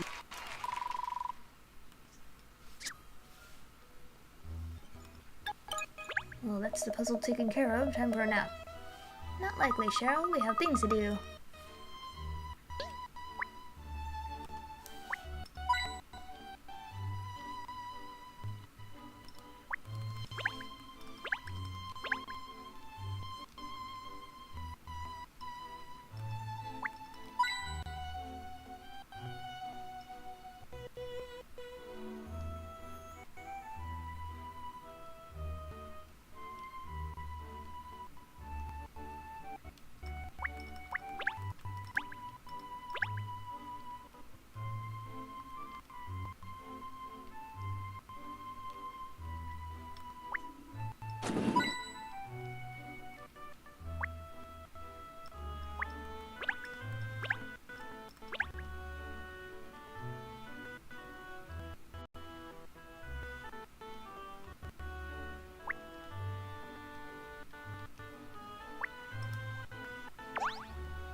DC Booker was right. The inspector's back. Look. Cat, hello. Have you been here long? I only just got back myself.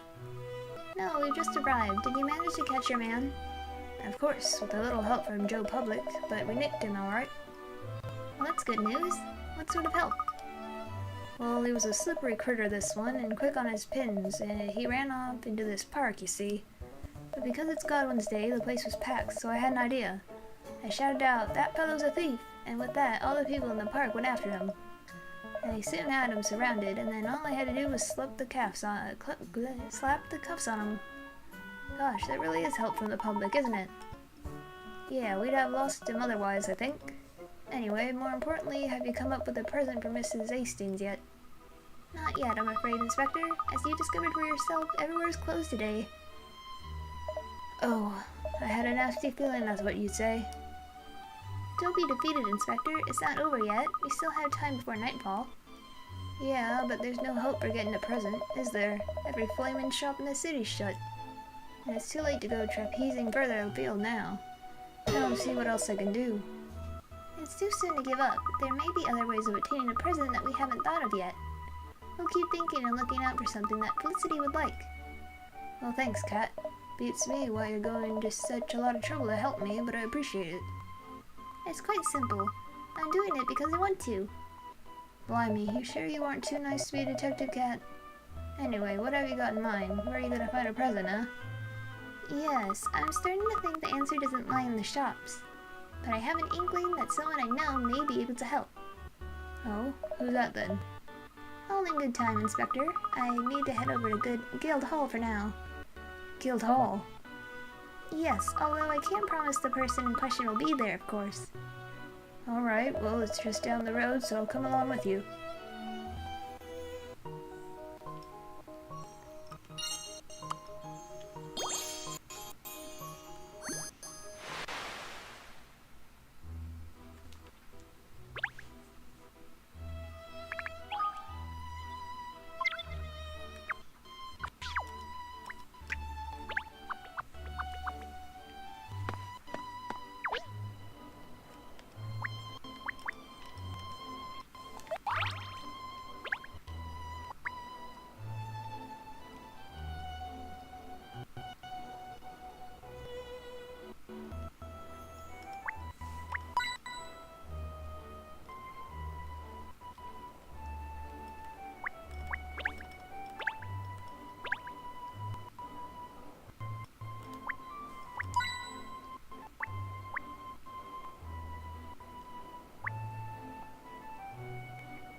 Hello, Miss Tate, I believe, isn't it? Are you working even on Godwin's Day? Oh, no, I don't think so. Oh, then why are you here? Well, you see, I'm just on my way home from, visiting my grandma. Ah, that explains it. I thought it was rather queer to find you here. Are you all, working? Even though it's a bank holiday, I mean. Well, sort of, yes. It's not exactly work as such, but... see. Well, I hope you managed to find some time to, relax. You're as busy as the mayor. Ah, is Mayor Lowinida in today? Oh, let me see. Yes, I think I saw her heading into her chamber when I passed by here this morning.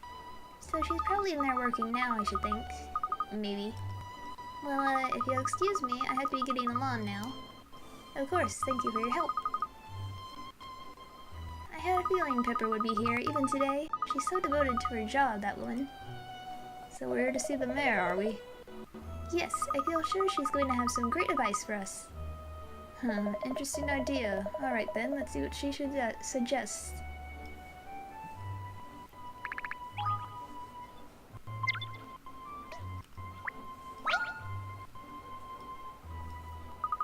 Oh, Mr. Chance, what a pleasant surprise. Are you out for a stroll?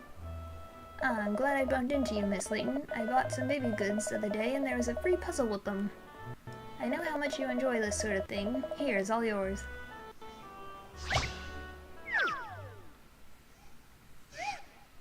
Sandpit Dice Dilemma.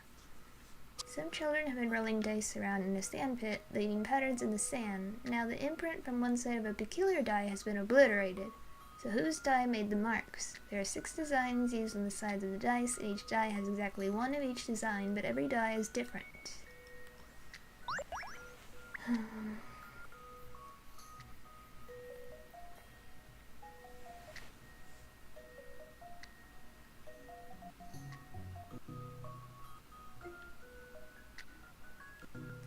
Tree.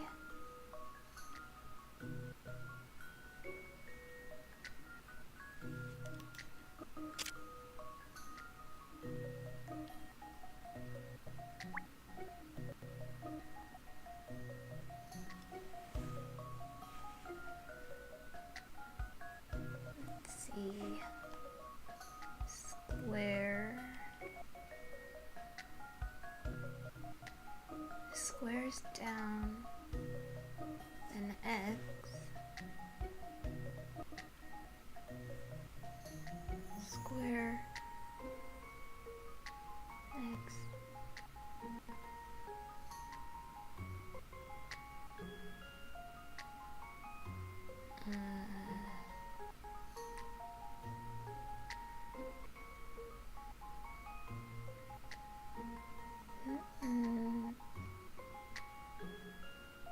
Maybe D.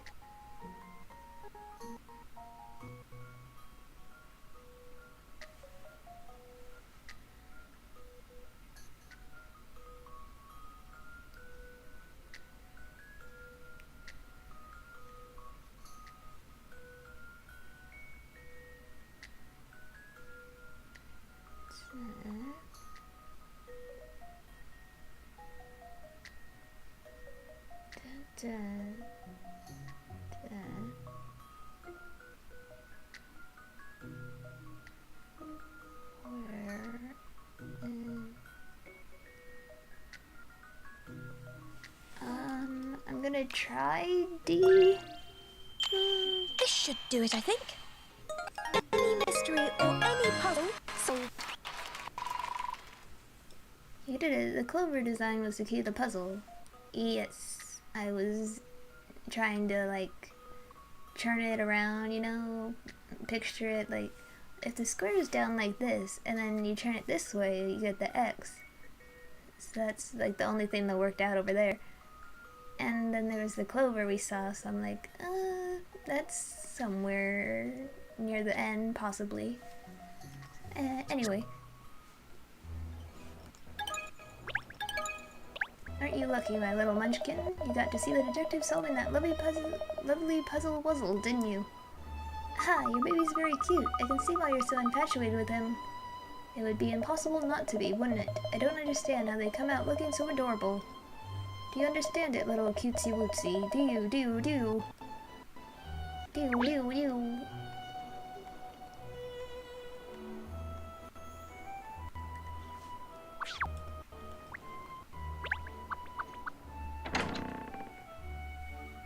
Hello, Pipper? Oh, she's not here. Perhaps she's gone home already. Gone home? Blast. I was really hoping she'd be able to save the day. I wonder where she might have gone. Aha! I've got it. I know where she'll be. Really, miss? Where? Just a stone's throw from where we are now. It's one of the mayor's favorite places. I can't think. Where do you mean? Don't you remember looking out over the city lights with her before, Ernest? Ah, of course, the balcony. Exactly. Let's have a peek outside and see if my instincts are right.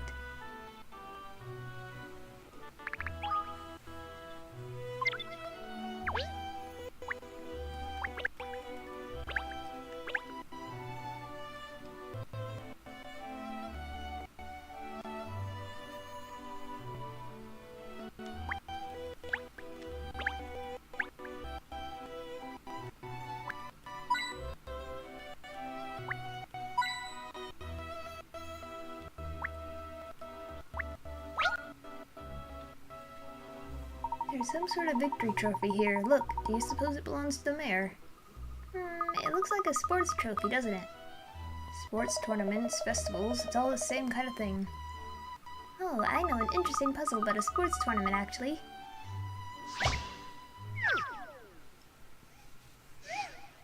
Race to the finish. 5 people are talking about a race they ran. They started off the race in ABCDE order, and then one person sped up and overtook 3 people one after another. Then one of the other runners overtook 2 people, and after that the order did not change. When they crossed the finish line, E was ahead of B and D was ahead of A. Press and hold A to move the runners and icons into the order they finished.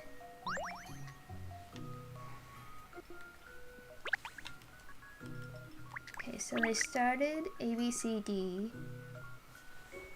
One person sped up and overtook 3 people, so that could be either D or E. They're the only ones with, 3 people or more ahead of them. So let's say D is in first.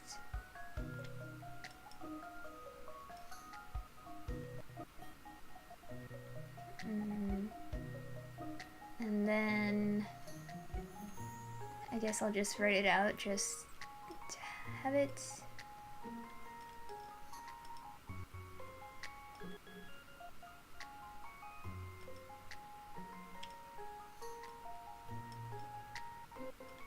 Okay. And then one of the other runners overtook 2 people. D was ahead of A. E was it. Okay, so this guy took this spot. So D, A, E, B, C. D, A, E, B, C. We started in this order. One person overtook 3, and one of the other runners overtook 2. Yes, D was ahead of A, E's ahead of B. I have a feeling that perhaps... Thank goodness I got that right.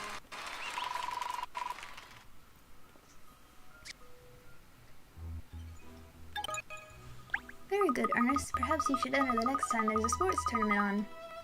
With you, miss. Would you enter too? I think I'll just be in the crowd, cheering you on. Well, in that case, I'll definitely take part, whatever the event.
puzzle in the chimney, Cat.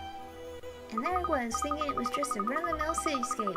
Well, never underestimate a chimney.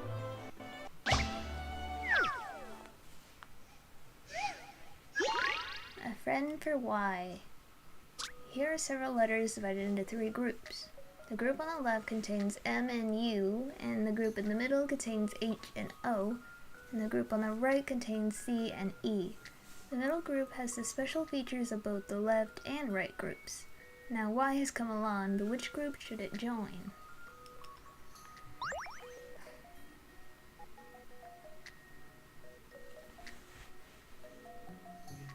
The middle group has special features of both left and right.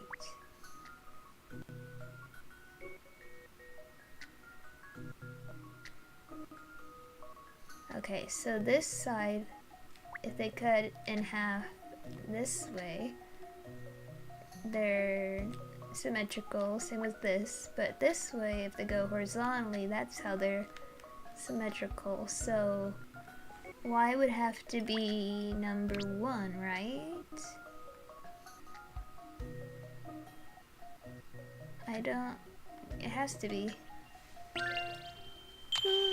This should, I think. Any mystery or any puzzle solved.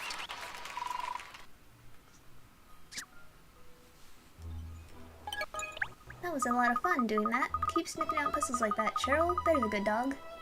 Don't get your hopes up. It was just a stroke of luck.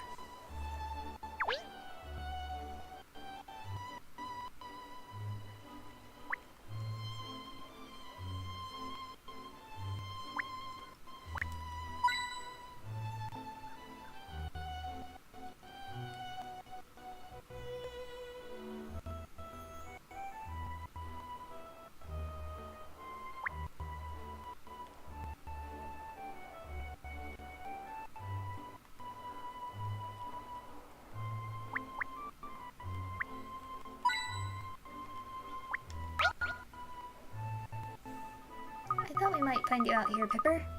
Ah, Catriel, you obviously know me very well already. It was a simple case of deduction, actually. It was. I already had an inkling when we stepped through the door into the mayor's chamber. You did. I never noticed any giveaway signs or anything. Once I saw that her chamber was empty, then I just knew. You just knew, so you didn't deduce anything then, that was just a hunch. As I'm sure you would agree, Inspector, hunches or inspirational insight are part of a good detective's toolbox. I'm sure that's what makes you so good at your job, Catriel. You have wonderful instincts.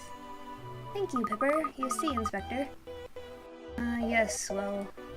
So, Pipper, what are you doing out here on the balcony? Oh, I was just mulling something over. I came out here for a change of scenery. It's a puzzler, actually. Perhaps you could help me solve it.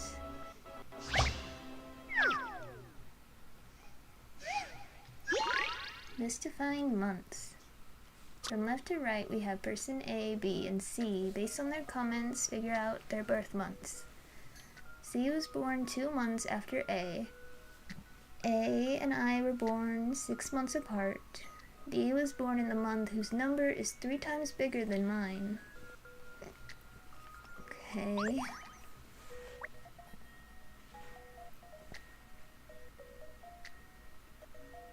B was born in the month whose number is 3 times bigger than mine.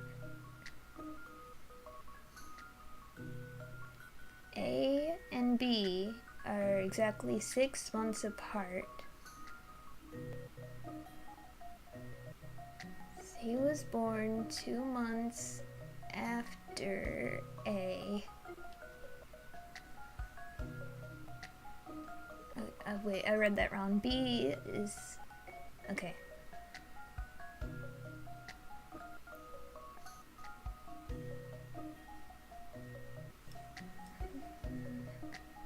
So...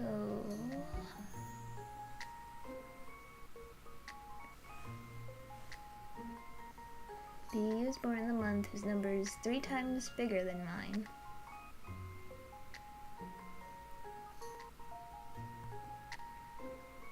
So she has to be at least 3. And this guy might be one.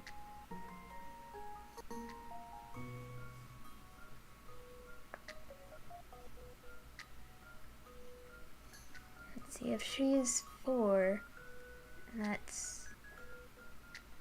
so 2. But, no.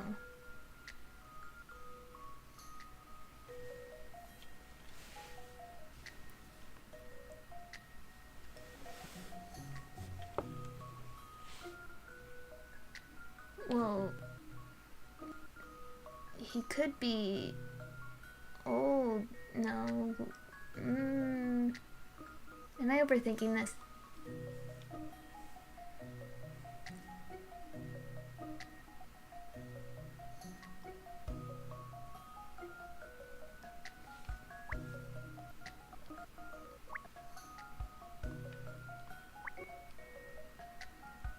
Let's just say she's 3, and then that would be 9, that would be 1, but that doesn't, see, 12, 11, 10, 9, 8, 7, no, that doesn't work.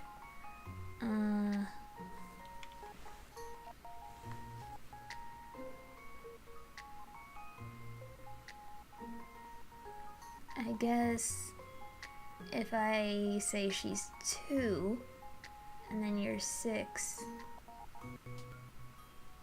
and then you're 12, so possibly 12, 2, and 6. They're 6 months apart. She could have been born after him. 2 and 3 times bigger.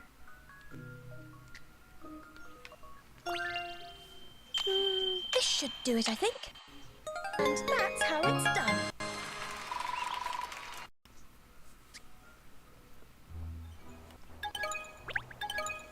So that's the trick. Well, I never would have thought of that. Thank you.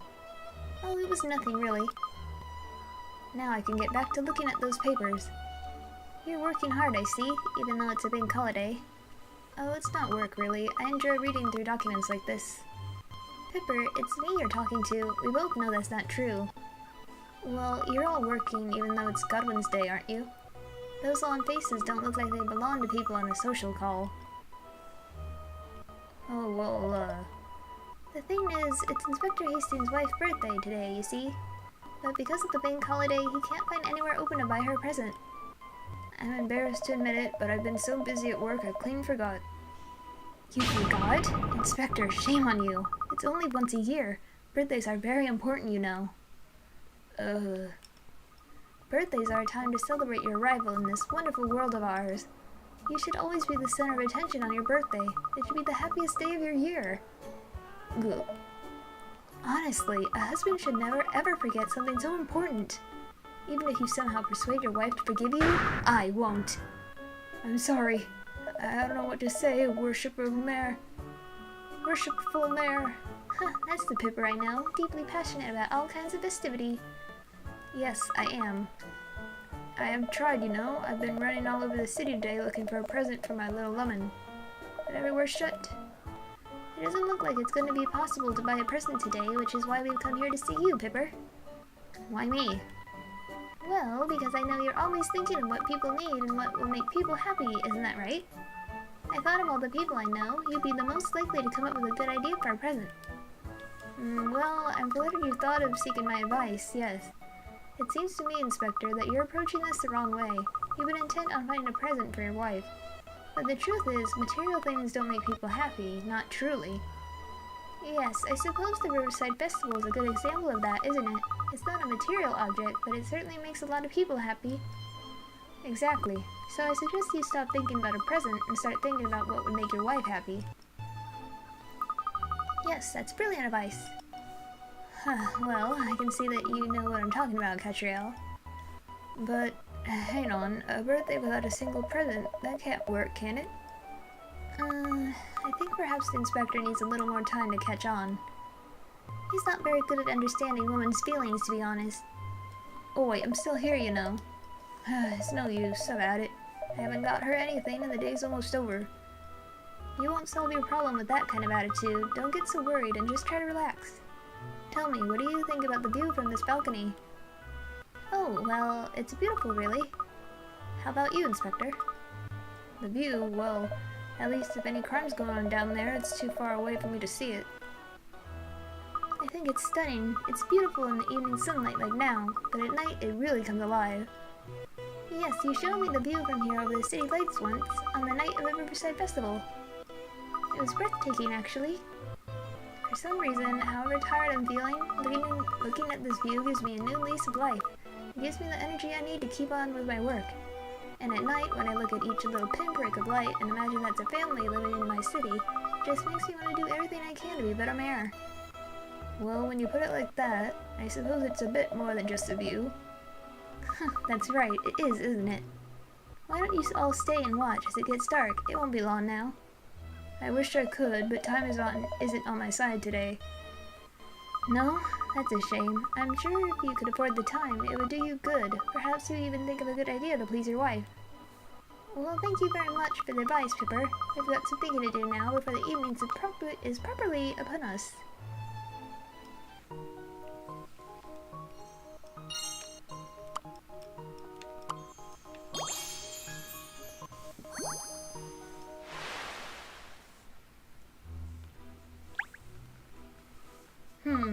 I feel like speaking to Pipper has given me the seed of an idea, but it's not quite formed yet.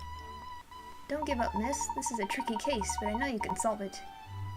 No, forget it. Evening's upon us already. We basically run out of time. Oh no, Inspector. It's too soon to throw in the towel. You owe it to your wife to keep on trying until the last possible moment. No, look, I appreciate everything you've done, giving up your day off to help me. It was more than I deserved. But it's nearly the end of the day. I can't leave my poor little lemon alone all bleeding day, can I? The sad thing is, I'm always thinking about her. I wish I could have made her birthday special like she wanted. But I've only got myself to blame. Looks like I'll just have to go home empty-handed.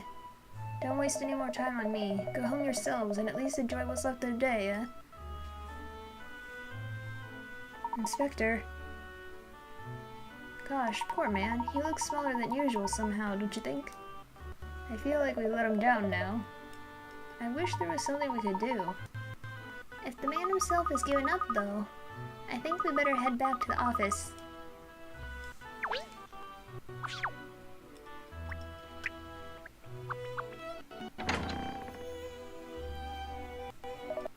Hello. Ah, visit Katria Layton. Hello, Dean Delmona. What a pleasant surprise bumping into you here. I'm as surprised as you, yes. Who's this old mophead?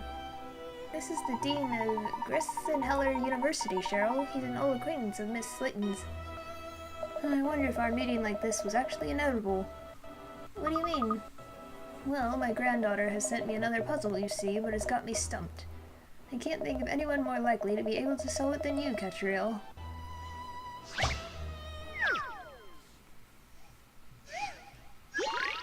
Funny fractions. The professor has written a sum on the board. The writing on the left expresses the fraction on the right. In that case, what number should go in the empty space at the bottom right?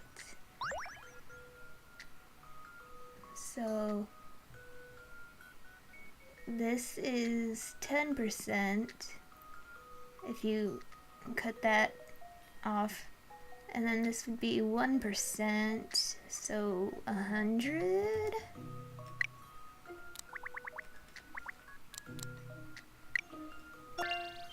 This is an interesting one. Puzzles are made for solving.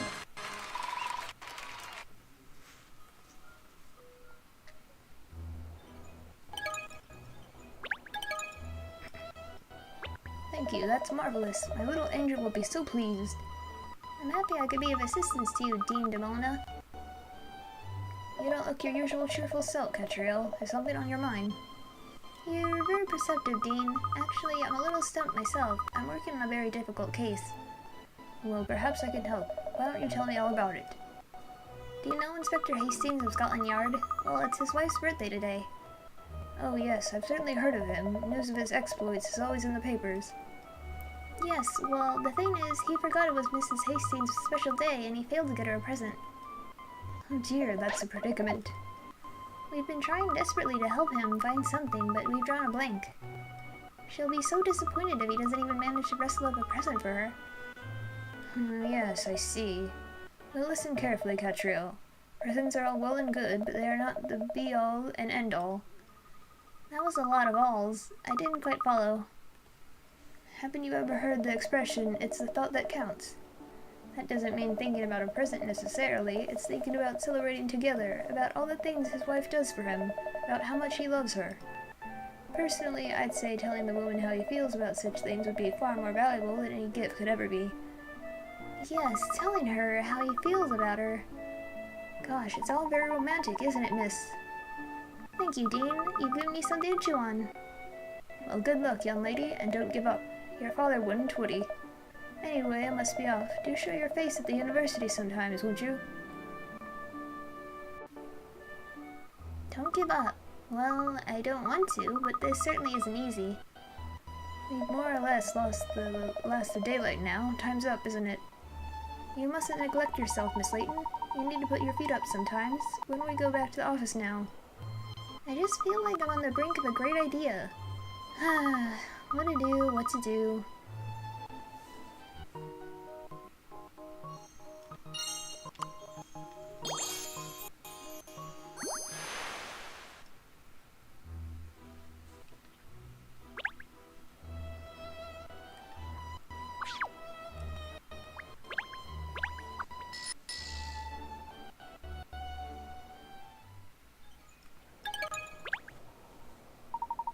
How strange. What is it, pinstripes? It just feels different here somehow, even though nothing actually appears to have changed. Do you think so too? When I pause to think about it, yes, it feels sort of desolate. Aha! It's because there aren't any people around. That's it. Yes, you're quite right. The street is totally deserted. Nothing happening on Chancellor Lane. That's unheard of. Perhaps it's because we talked to everyone here before. Perhaps that made them disappear. What? That can't happen, can it? No, Ernest, I was only joking. There has to be someone about. Let's head up the street to the office. I'm sure we'll find some signs of life there.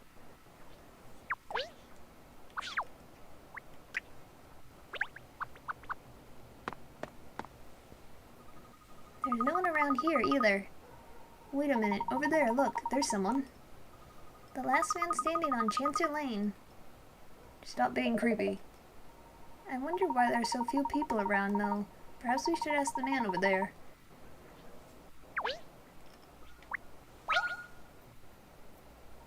Excuse me, sir. Would you happen to know why there's nobody about? The answer is simple. It has to do with the special day that it is today. Today, well, that's Godwin's Day. Yes, indeed. A day of rest for all of London's inhabitants. Everyone must be home soon, safe in their houses. The children out at play back inside. Everything's still like this.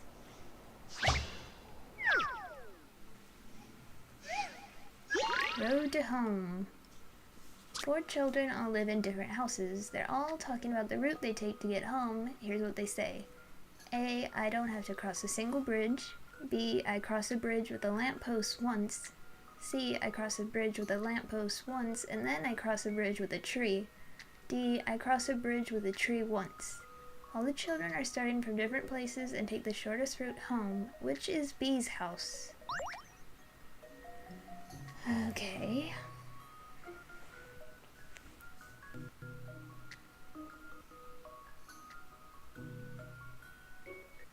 A doesn't have to cross a single bridge.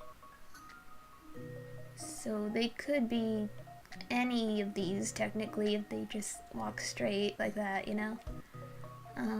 B, I cross a bridge with a lamppost once.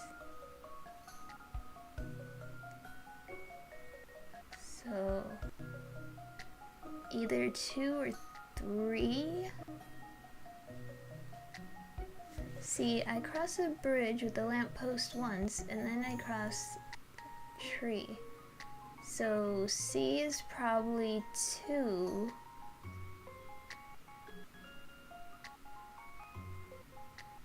Or...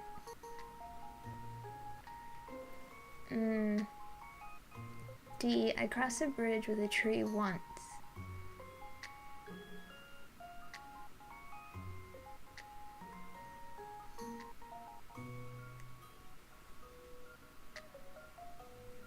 They all take the shortest route home.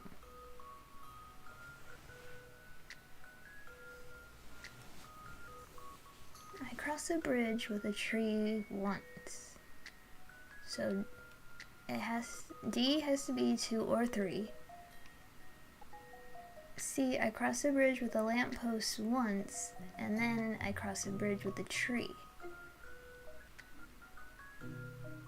So say they go over this one, they would also be 2 or 3.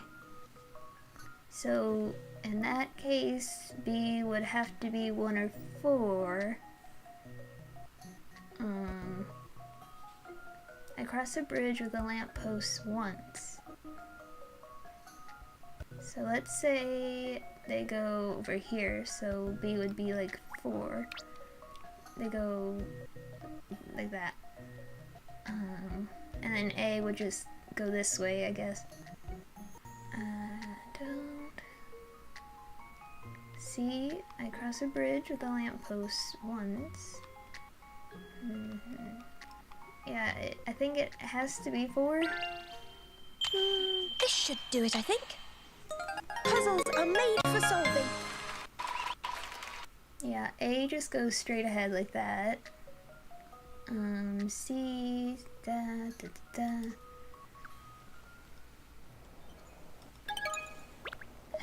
I'm glad you solved that in time.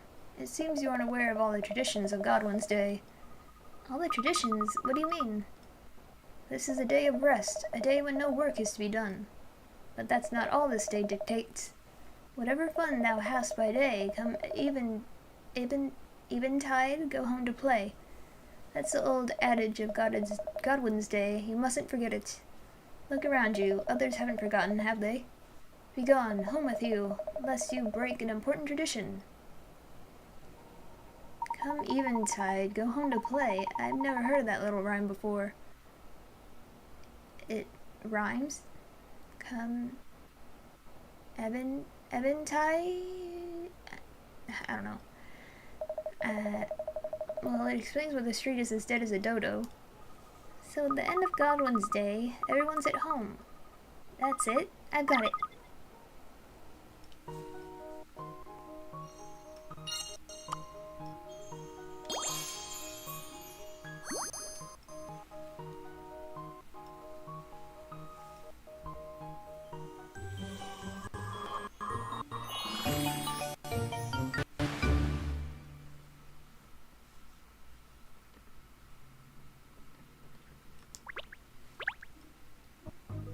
This present mystery is history.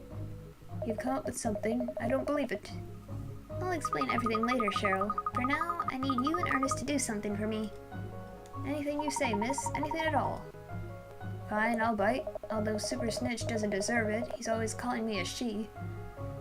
Thank you. Listen carefully and do exactly what I say. What are you going to do, Miss Layton? I'm going to go and fetch the inspector. But it's too late, surely. It's over, isn't it? Not at all. It's just about to start. The present I have in mind will only work after dark. Anyway, never mind that for now. Just follow these instructions, please.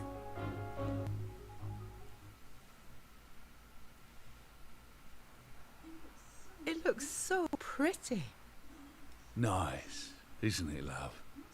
Not so many lights tonight. I suppose most people are asleep. We haven't come here for donkey's ears, have we? Nah. Huh? What?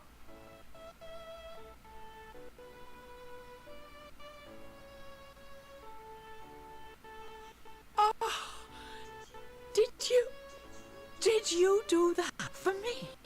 Well, you know. And to think I was annoyed with you for not getting me a present this year. Honestly, you... Oh.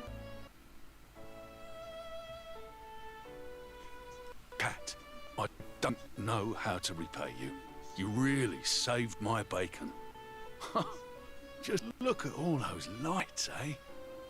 Blimey. Actually, it's thanks to you that so many people agreed to turn on their lights like that tonight. Thanks to me. In order to spell out the words, we delivered notes to 186 separate households. This is what I wrote. We are asking you to turn on all your lights when it gets dark at the end of the bank holiday. You'll be helping to deliver a message for one of London's most faithful servants, Inspector Hastings, CID. You what? Everyone who turned on their lights tonight did so as an expression of gratitude to you, Inspector, for all your hard work and devotion to your job, for keeping us all safe. Well, I don't know what to say. Thank you, London. And thank you, Cat. Real. Let's not forget, Pinstripes and I were the dog's bodies that actually posted all 100 and...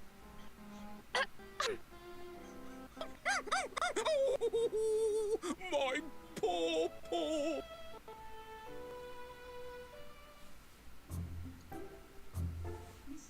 Miss Layton, a parcel's arrived for you from Inspector Hastings. Ah, a little thank you, perhaps. Oh, what's this? One of my little Lemon's homemade cakes for you, to say thanks for the other day. Enjoy. Gosh, that does look good. Oh, wait. He's written more on the back. It's our wedding anniversary coming up, so you might want to think about that. Huh! Who does he think I am? Gabrielle Layton, private detective and party planner?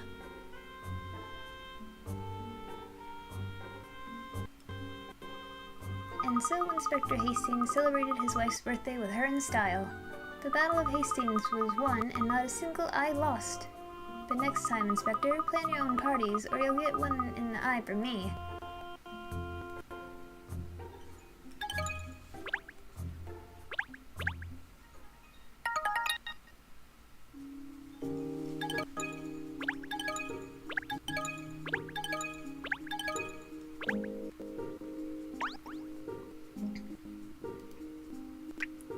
Three coins, 2 puzzles.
Mr. Shady.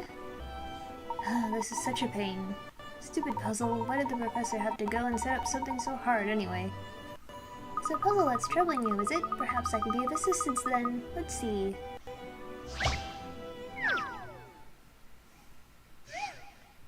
Guess my age. Somebody set a mysterious challenge. See if you could work out my age. If you add 20 to my age, the number is divisible by my age. If you add together the tens and units of my age, they make 5. What's the person's age?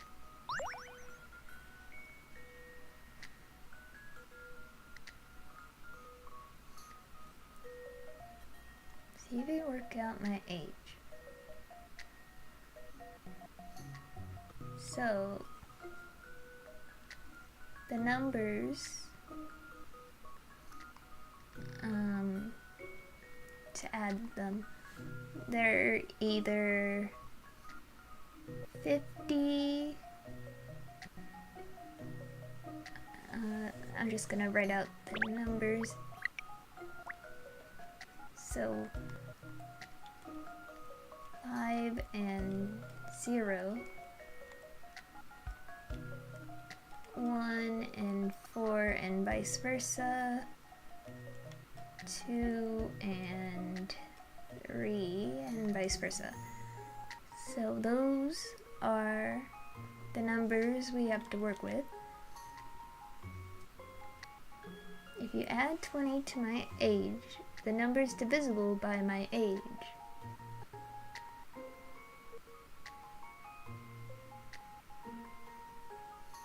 If you add together if you add 20 to my age, the number is divisible by my age.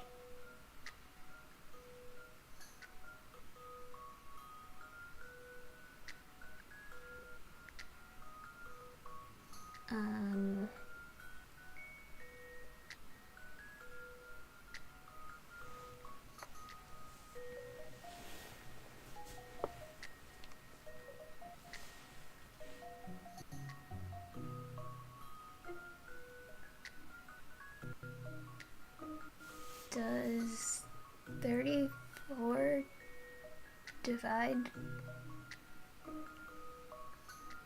No.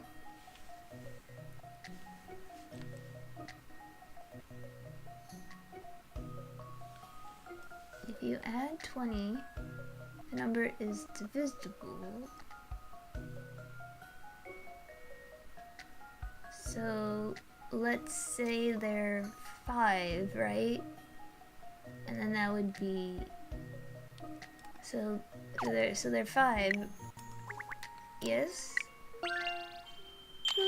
This should do it, I think. Any mystery or any puzzle solved.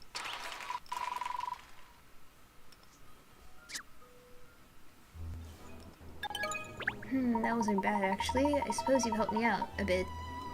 The words you're looking for are think and you in that order. Alright then, thank you.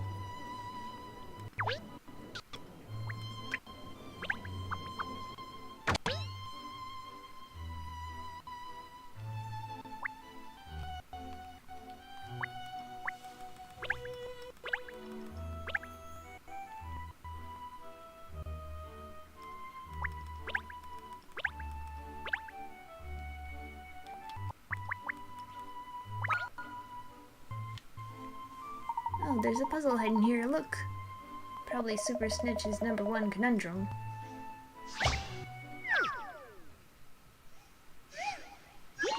Houses of Hanoi. Okay.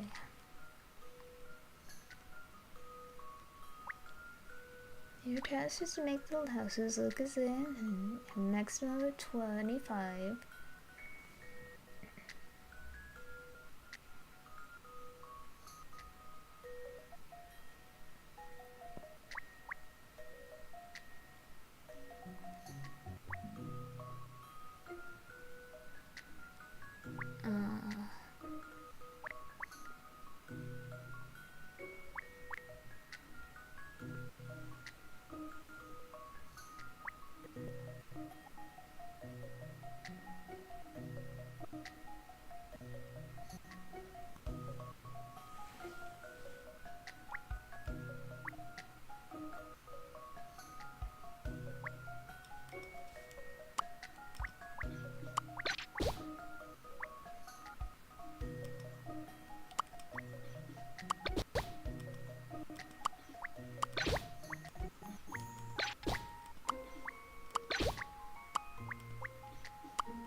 if you'll entertain my idea here.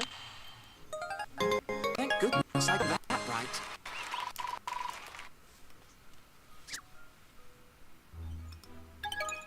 Dr. Hastings is clearly a very busy man, isn't he? Too busy to tidy up, that's for sure. Or too bone idle.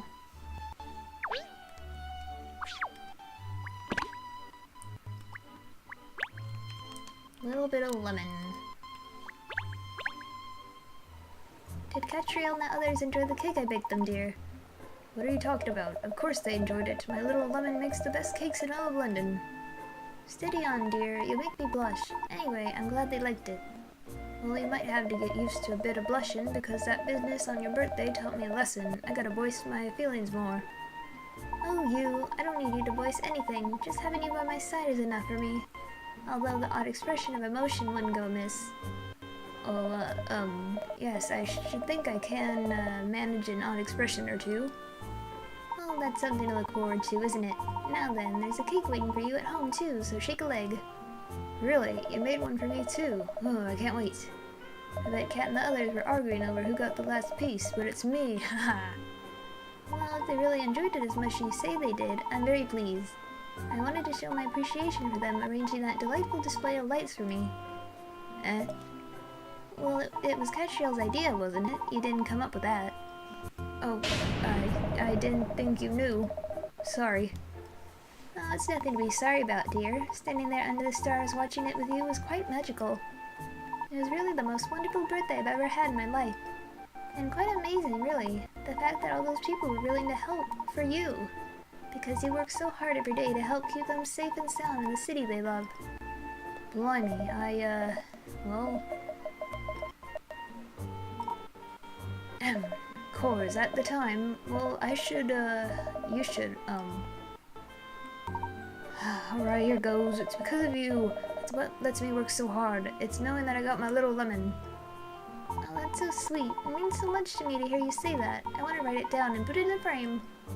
Well, good. Yep, very, good. Keep up the good work, dear. Yeah, thanks. And you, my little lemon.